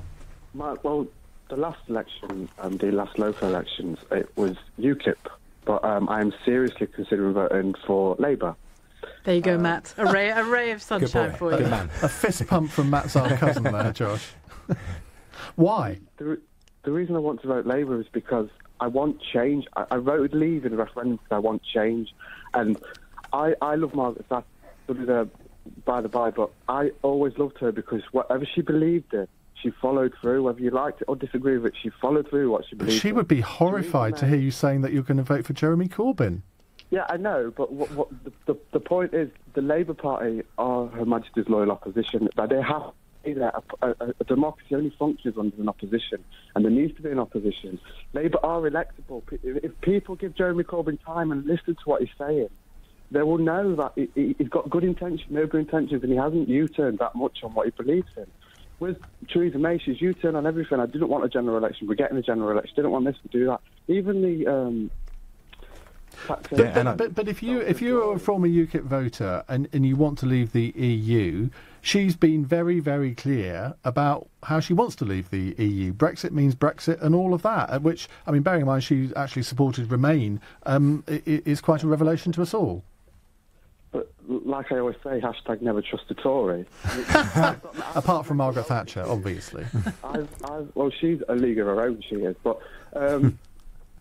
With Labour, they want to put money back into mental health services. When the Tories came in, because I've got bipolar and stuff, I used to have appointments going to see a specialist, and that got taken away from me. Now I've got to rely on family, and they're not always there. And I just want some help, and the only people that are offering genuine help for working class people, people with mental health issues, people with genuine health matters, is Labour. Okay, Josh, there's nothing left for us. Josh, a lot of food for thought there. Gavin Barwell, you lost a voter there, haven't you? He should be voting for you.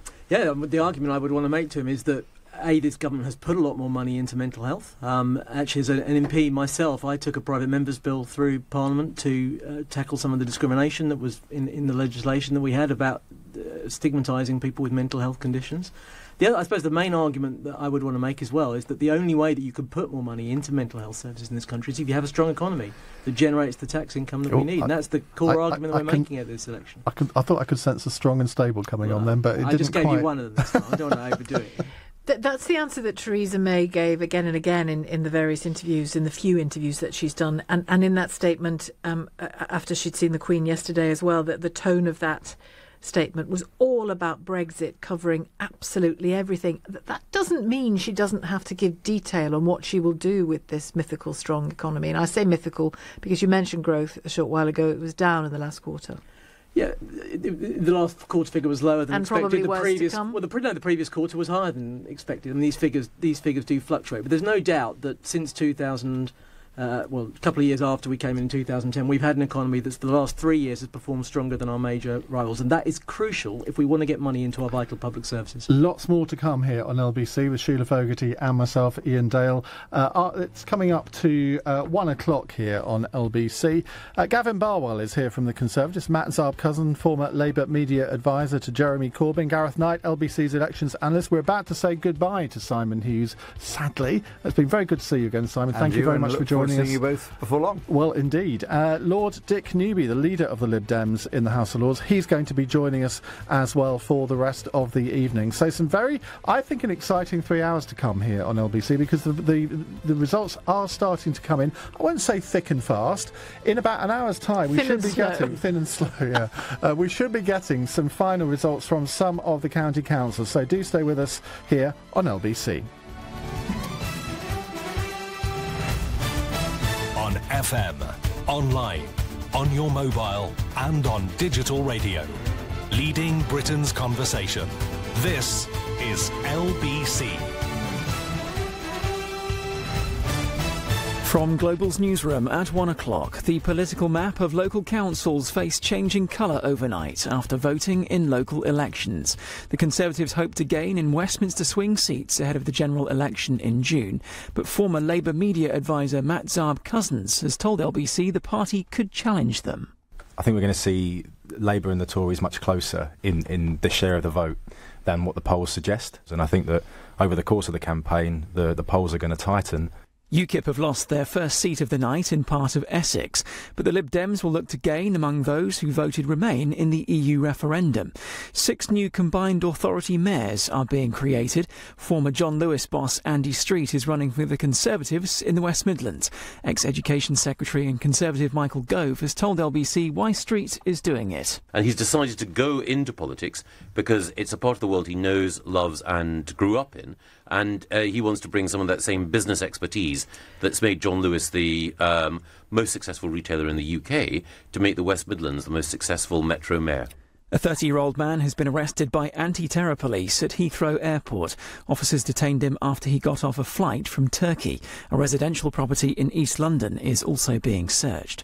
European Council President Donald Tusk has appealed for calm in Brexit negotiations. These negotiations are difficult enough as they are. If we start arguing before they even begin, they will become impossible. Earlier this week, Theresa May accused EU officials of trying to influence the result of the general election.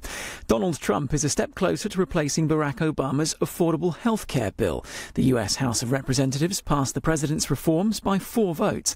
LBC's Washington correspondent Simon Marks reports. After weeks of uncertainty, President Trump managed to overcome the opposition of his fellow Republicans in sufficient numbers to get the bill passed. But it still faces enormous obstacles in the Senate. Republicans there are even less bullish about the changes the president wants to make to the Obamacare program. But President Trump has won a battle, and knowing that he might still lose the war, he's celebrating now. Simon Marks, LBC, Washington. And the Duke of Edinburgh will carry out his last public engagement in August this year.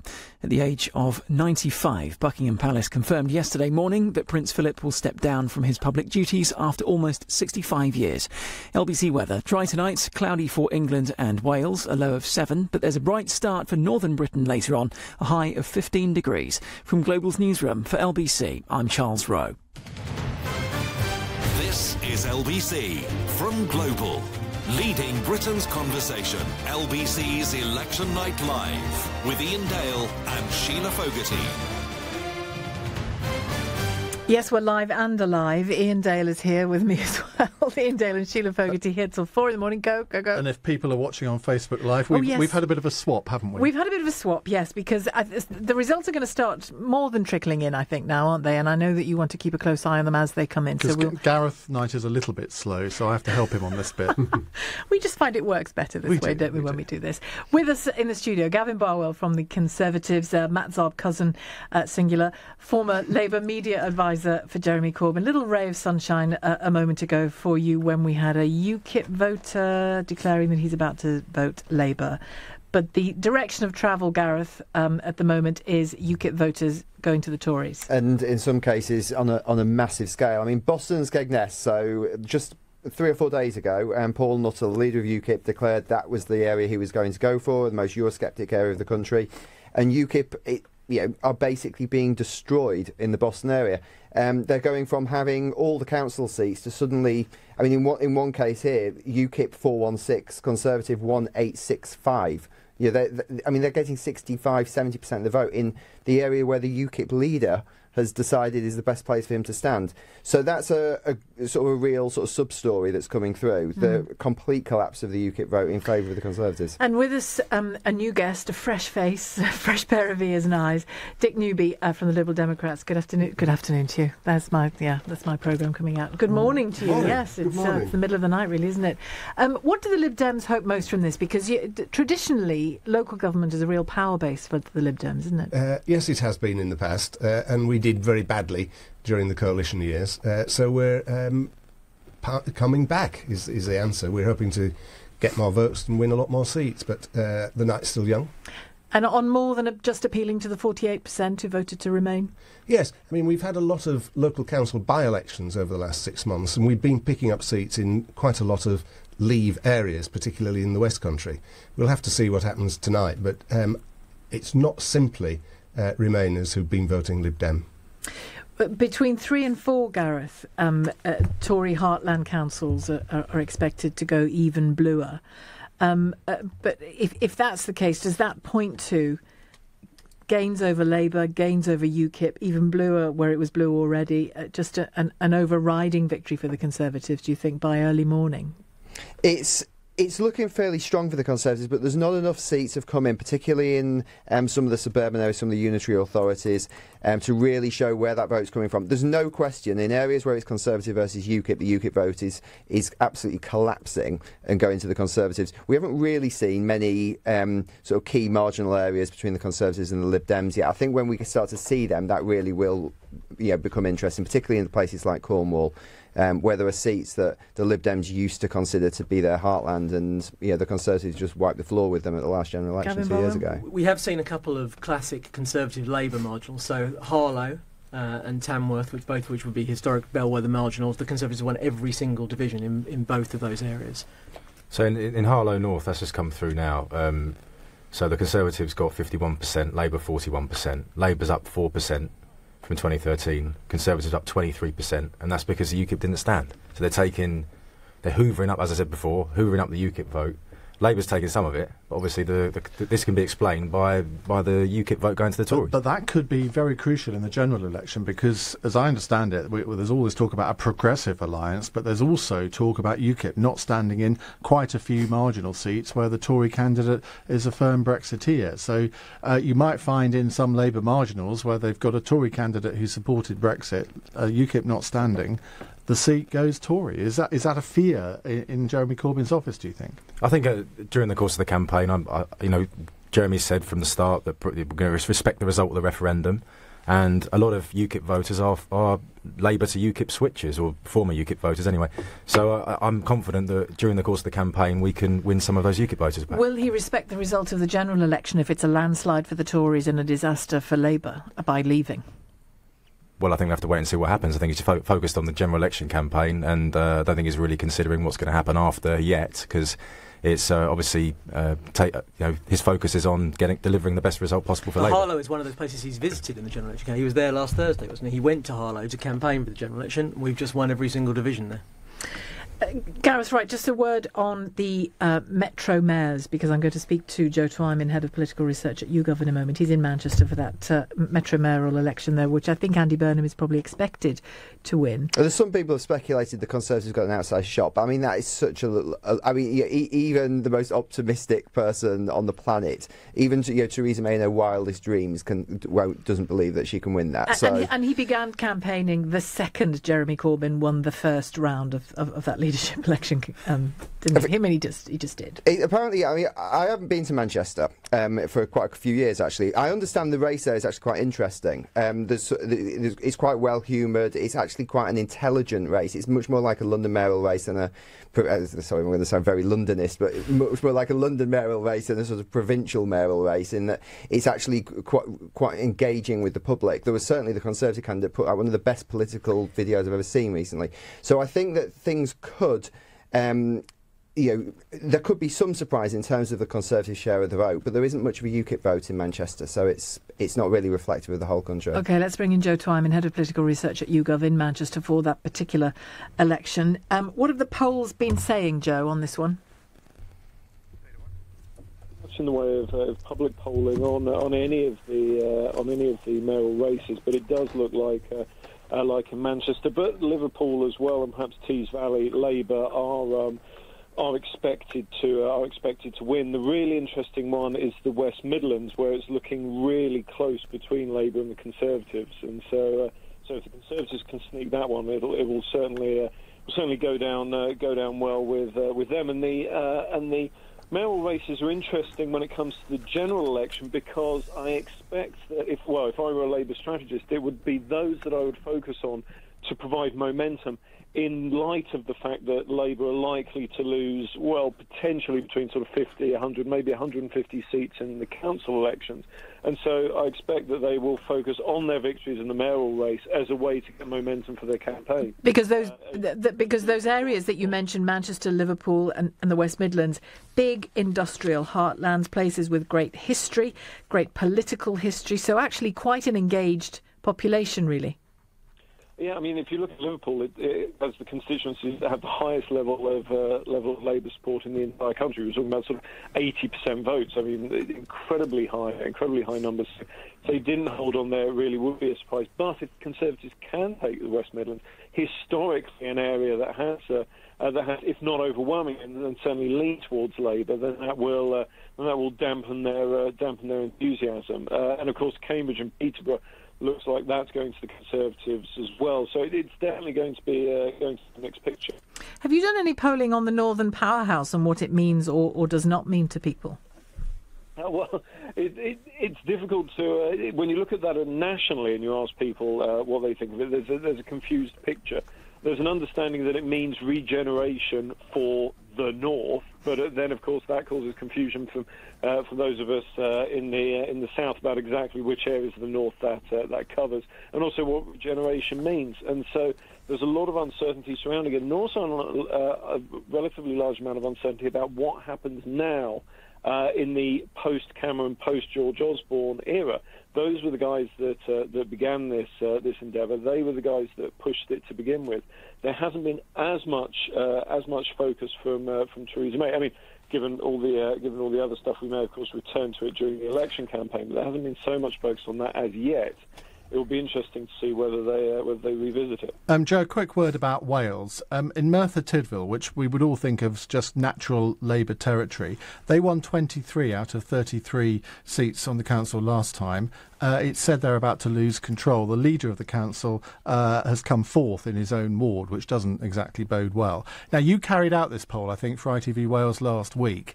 Absolutely phenomenal results there. I mean, terrible results for Labour, in a sense, and very good for the Conservatives. And it seems from the results that we've seen tonight so far from Wales that poll is being borne out, which must be a relief to you. Well, I mean, we're always interested in being as accurate as we can. And what was interesting about Wales and the Scotland poll as well is that it showed that in these former heartlands, I mean, Labour has not come behind the Conservatives in Wales since the Second World War, since quite a bit of time before the Second World War, actually. And so to see them behind and by such a margin must be a concern. because if Labour don't get seats in Wales and then fail to pick up any seats back from the SNP in Scotland, you do have to wonder, OK, well, outside those really strong places, such as Liverpool as discussed, outside those areas, where do the seats come from?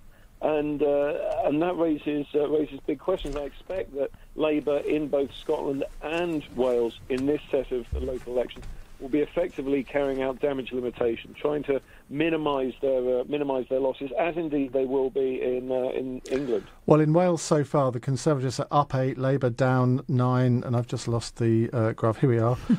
No, that's the wrong ones. Anyway, those are the two main parties that we're looking at. Well, we can go Wales. to Cardiff actually and talk to Sean Pritchard, LBC's reporter in Cardiff. When are more results expected there?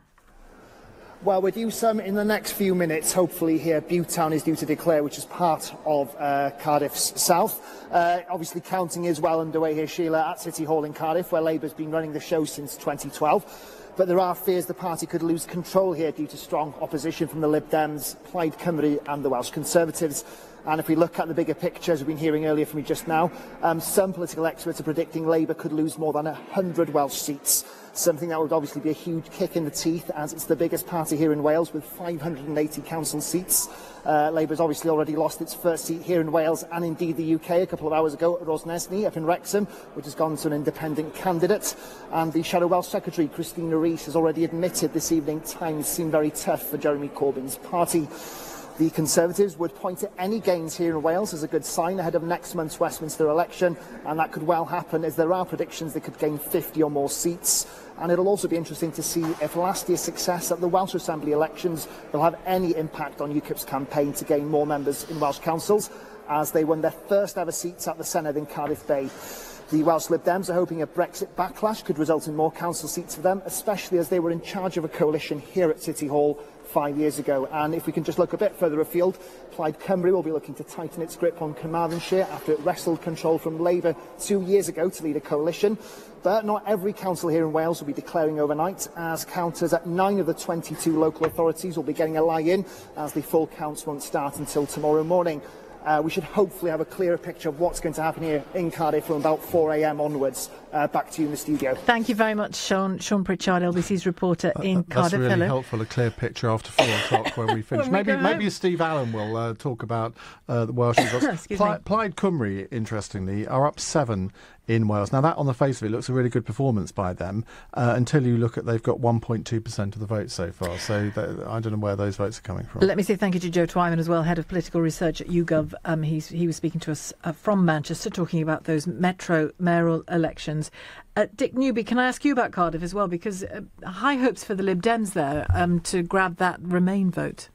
Yeah, absolutely. There was a very strong Remain vote in Cardiff. We lost Cardiff Central in the general election, but we've got great hopes of coming back in Cardiff this time. I think it's one of the strongest Remain cities, and we've been seeing great resonance for that in our campaigning there and as we're starting the campaign for the general election.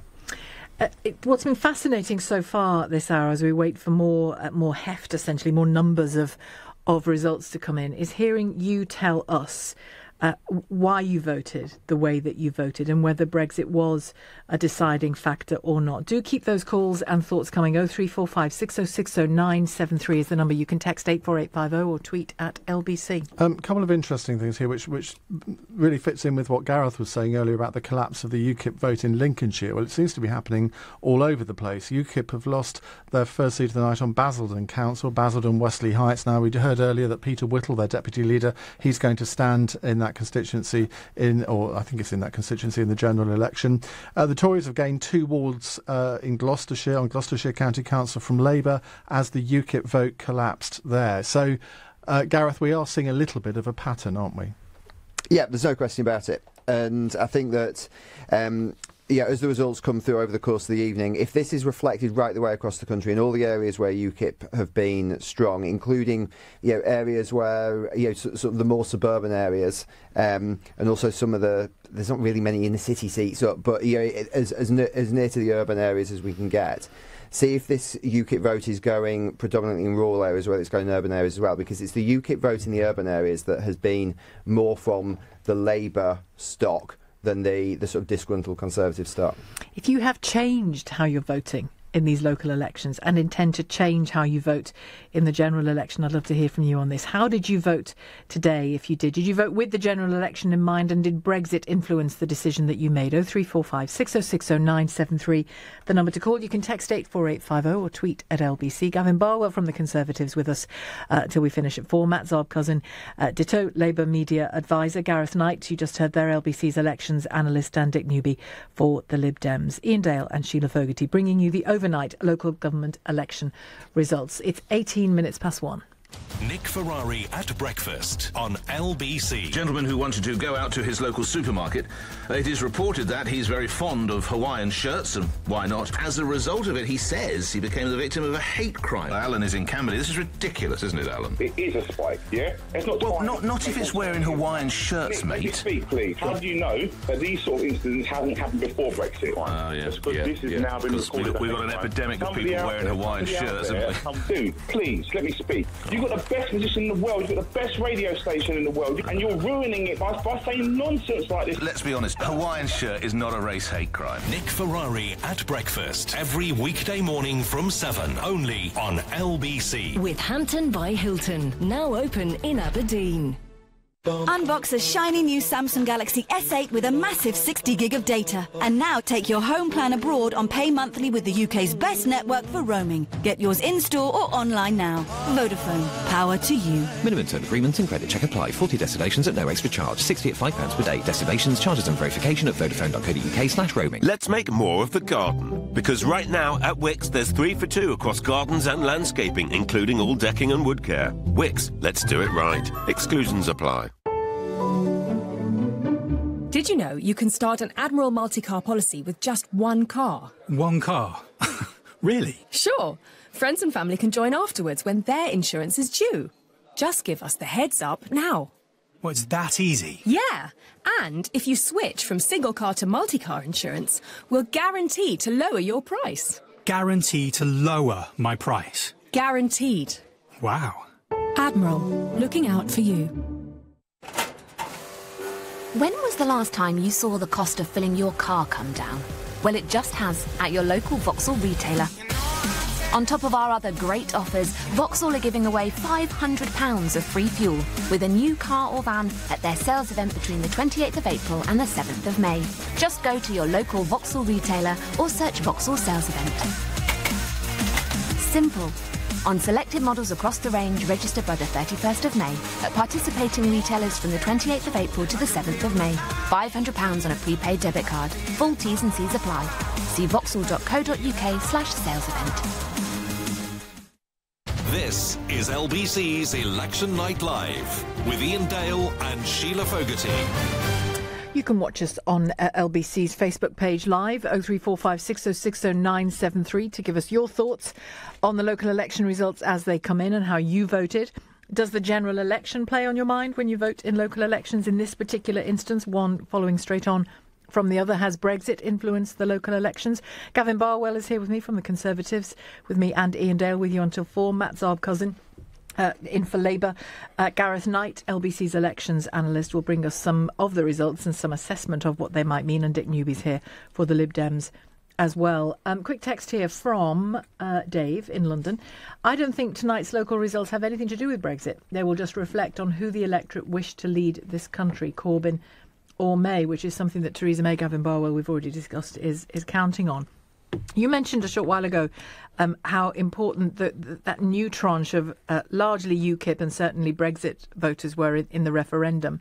How important is it for all parties, particularly given the state, if you'll forgive me, Matt, the state of the opposition at the moment, to energise voters? I think it's hugely important. We obviously saw a very high turnout in the referendum last year, and I hope we would all agree that the challenges that the next government will face are very important. The Brexit negotiations, but also ensuring that we keep our United Kingdom together, finishing the job to get this country's public finances back in the black. So we want everybody to have their say in this general election. It's a really important choice as to who's going to run the country for the next 5 years.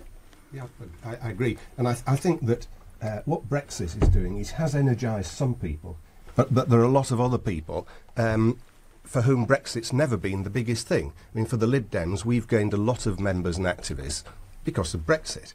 But that's clearly a small minority of the country. And as you go around canvassing, you find people are concerned about all sorts of things. But the dominant thing for most people is whether we've got a realistic opposition to the Theresa May, and they don't see that in Jeremy Corbyn. But how much is that a bit of a millstone round your neck as a Liberal Democrat, because you were so recently in government with them? So you're on the doorstep, you're speaking to somebody who is dissatisfied with Theresa May, and you say what to them as a Lib Dem?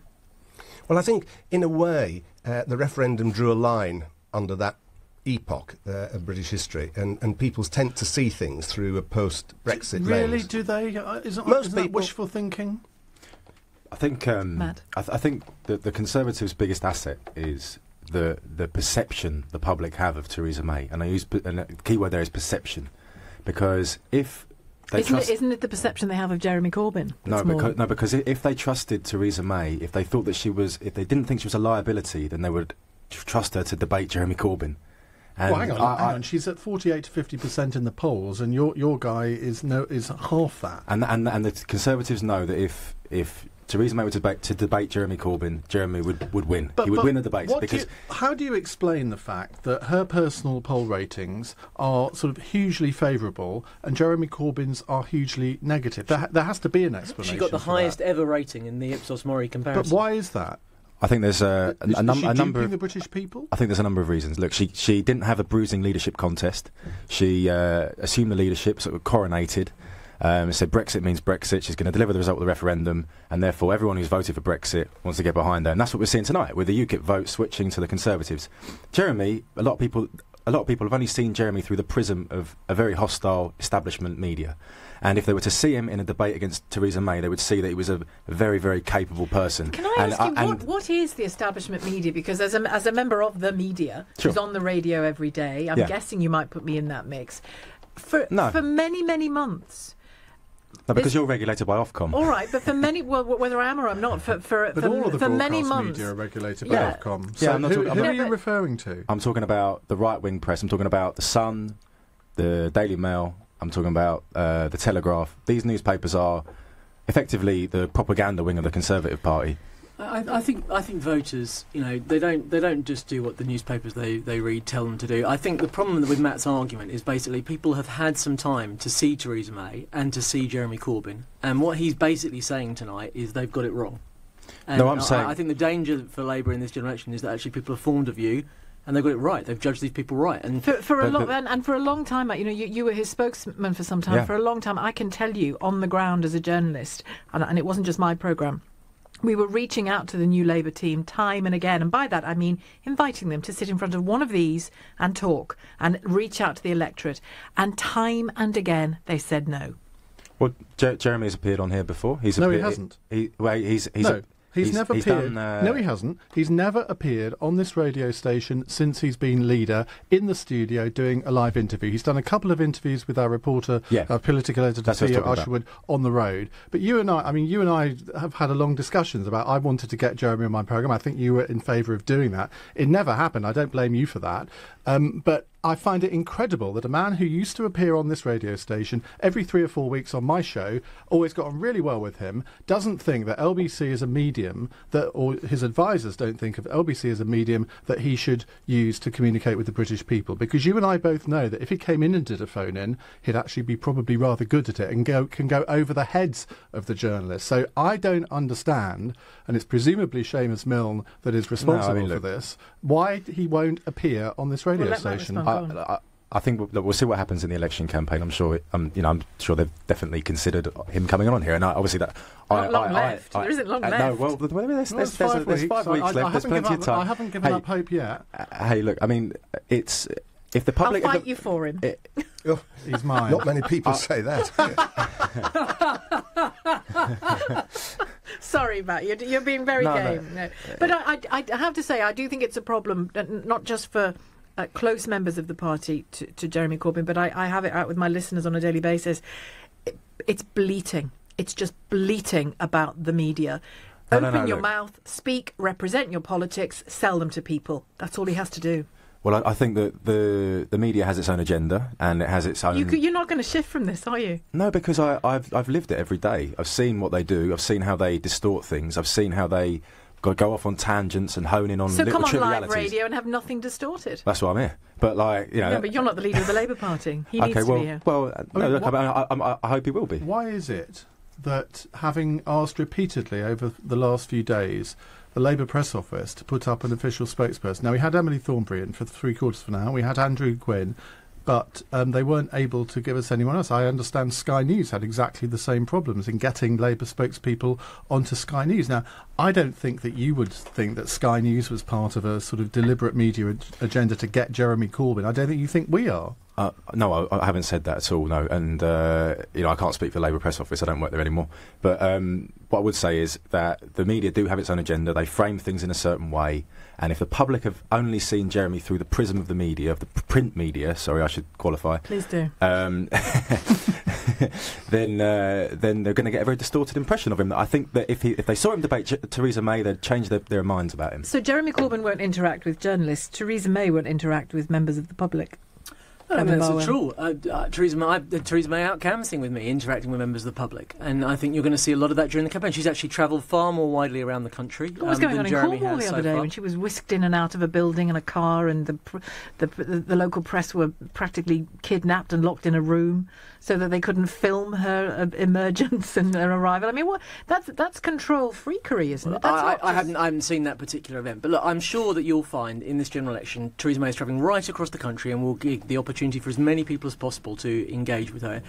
You've got to do that partly through the media, exactly as you were just you both suggesting, but also through constituency visits. There's a whole range of ways in which politicians can trips to the do woods that. In Scotland. I think if you talk to any Conservative candidate, they would tell you we are really keen to have Theresa May spend time in our constituency and engaging with our voters, because the message we get back consistently is she's the person that people want to provide strong and stable leadership. Would she do something that I know Margaret Thatcher did, which was to go on evening television, national evening television, and take questions from a studio audience? I'm not going to make commitments for her this evening. But in why which particular programme she'd do. I'm sure the people running our election campaign will want to get maximum exposure for her, because she's a huge asset. Here's a text. Hang on. I was going to say, even Vladimir Putin takes questions from an audience over...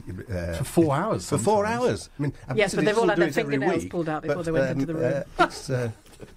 Odgie on a text says, Ian, have you invited Theresa May to come to LBC to answer questions without scripts? Absolutely. And I'll tell you what, if we don't get Theresa May for an interview on this radio station, or at least one, if not two, she'll have some very unhappy people, and we will call her out on that. Because, I mean, I agree with you, Matt, that I think it is a disgrace, and I've said it on my show regularly, that she isn't going to do television debates. I know, Gavin, you can't sort of say you agree with me, even if you do, but I just don't understand how you can call an election on a single issue and then refuse to debate it. Fine, she can do interviews, fine, she can appear in front of audiences and all the rest of it, but in the end, the British people, Matt is absolutely right, want to judge who will make the best Prime Minister. Now, they have to make their judgment without the benefit of seeing them come head-to-head, and it's not good enough just to say, oh, well, I debate Jeremy Corbyn every week in Prime Minister's Question Times. Not in a general election, she doesn't.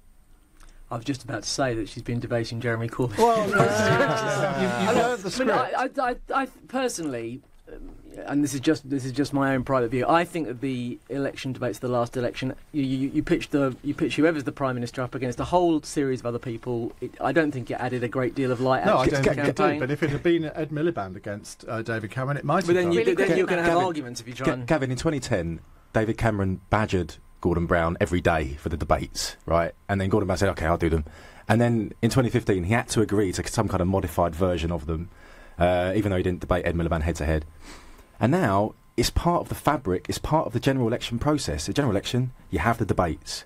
And really, as Ian said, it's not good enough. You call it a general election, you can't duck out of the debate. What would your I have to say, former constituents now. What would they think if you suddenly, in this general election campaign, refused to debate your opponents in your constituency? I think for most constituents, what they're most concerned about is that you turn up on their doorstep and you speak to them, actually face to face. Very few people, you've stood yourself for Parliament in the past, very, very few people turn up at hustings meetings, true and those that do have made up their in mind local long hustings, before it's they came. generally the party members that turn out, along with three men and a dog, and the dog has just wandered in. What I would love to hear now from our listeners, we have to go to the headlines in a sec, but I'd love to hear from you, the people up in the middle of the night listening to all of this.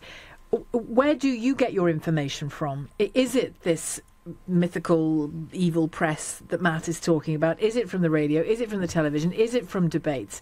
Is it on your phone? Is it Twitter? Where is it these days that you get your political information Ian Dale from? at Drive. Ian Dale at Drive, of course. LBC all day. 0345 6060 973. We're with you till 4. 84850 is the number to text, and you can tweet at LBC. Let's go to the headlines now with Charles Rowe. England, Wales and Scotland have voted in local elections in what experts say could be a dress rehearsal for the general election. 6 so-called metro mayors are also being chosen. In the west of England, counting is underway to decide the area's first combined authority official. A man is being held by anti-terror police after getting off a plane at Heathrow Airport. Officers picked up the 30-year-old as he arrived on a flight from Turkey. The US House of Representatives has voted to impose new sanctions on North Korea. The law will now be transferred to the Senate. LBC weather, dry tonight, cloudy for England and Wales, a low of 7. A bright start, though, for northern Britain for Friday, a high of 15 degrees. This is LBC.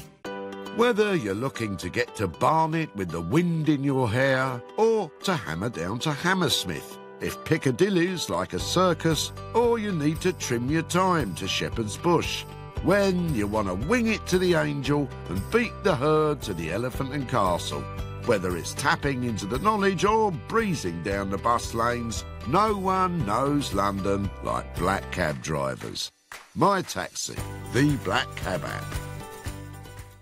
Unlimited BT Infinity is broadband like no other. Because you'll get the UK's most powerful Wi-Fi signal versus major broadband providers. That's on top of super fast speeds of up to 52 megabits. And when you're out and about, you'll get free access to over 5 million Wi-Fi hotspots. Oh, we'll also give you a welcome discount of over 25%. Unlimited